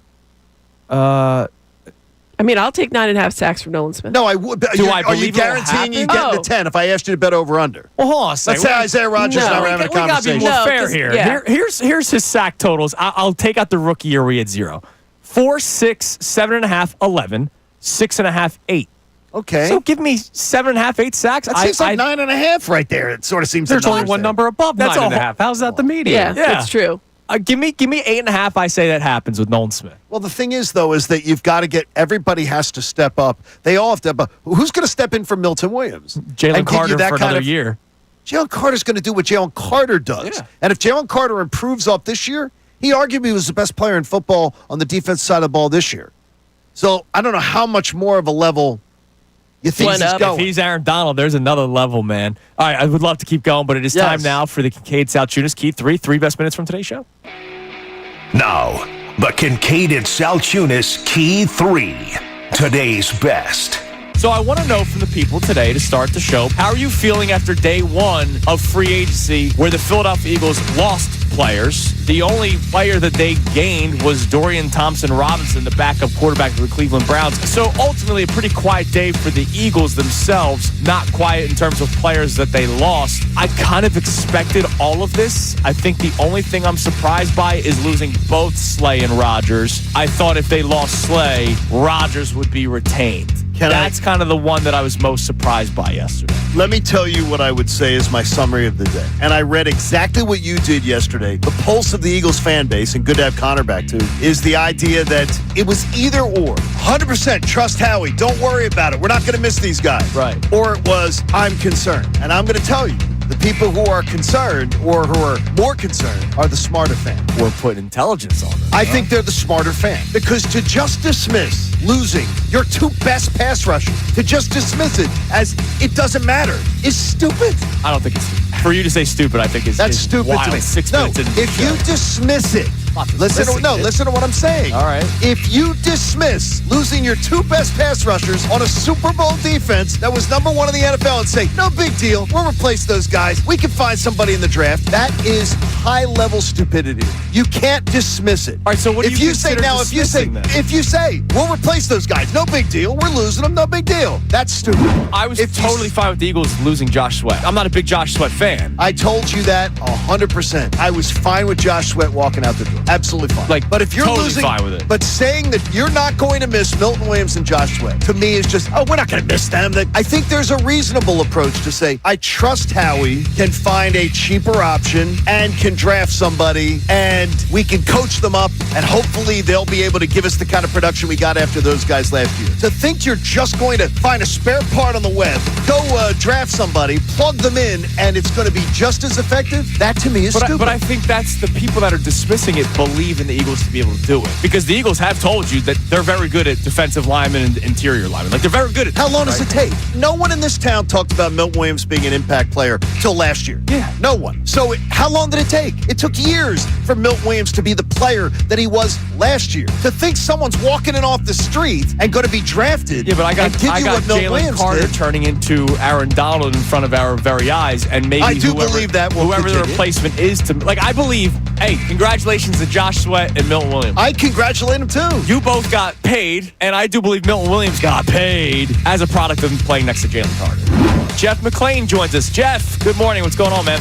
With the cap going up, it's not a huge surprise that they got paid. I don't know if I saw Milton Williams, $26 million a year guy, but, I had talked to a bunch of people around the league that he was going to get north of $20 million a year. So that kind of falls in line with what I was expecting. It's not, the season starts tomorrow. No, I agree with you, but I'm not saying I totally expect the Eagles to still make moves, whether it's drafting a player, to your point, signing a free agent, or trading for somebody. But saying you're not going to miss these guys' contribution, to me, is ridiculous. Oh, of course I'm going to miss their contribution, but... Well, that's what people were not saying yesterday. But I believe I will find somebody that can replace their contribution.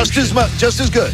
Josh Sweat disappears, and we talk about it all last the time. year he didn't, though. He still disappeared last year. Milton Williams was a player we didn't even recognize. Williams is exceptional, and that's why he got paid. And I think two teams made mistakes yesterday. Wow. Because they were going to get paid a lot. I wouldn't have paid either one of them. And that's why I'm like, all right, see you later. And you can't. Well, the thing is to be arrogant, though, and be like, yeah, we'll just replace those guys. I think it's nuts. Nuts. What do you have Jalen Carter and Vic Fangio? Maybe you can just replace them, Johnny. We shall see. All right, that's the key three best minutes from today's show. Amy, thank you for coming in. Thanks today. for having me. Appreciate it. You did a tremendous job, by the way, with the Support Life-Saving Cancer Research. Thank you. She did do that really well. I felt like I was watching NBC Sports Philadelphia, Amy Fadul, right next to me.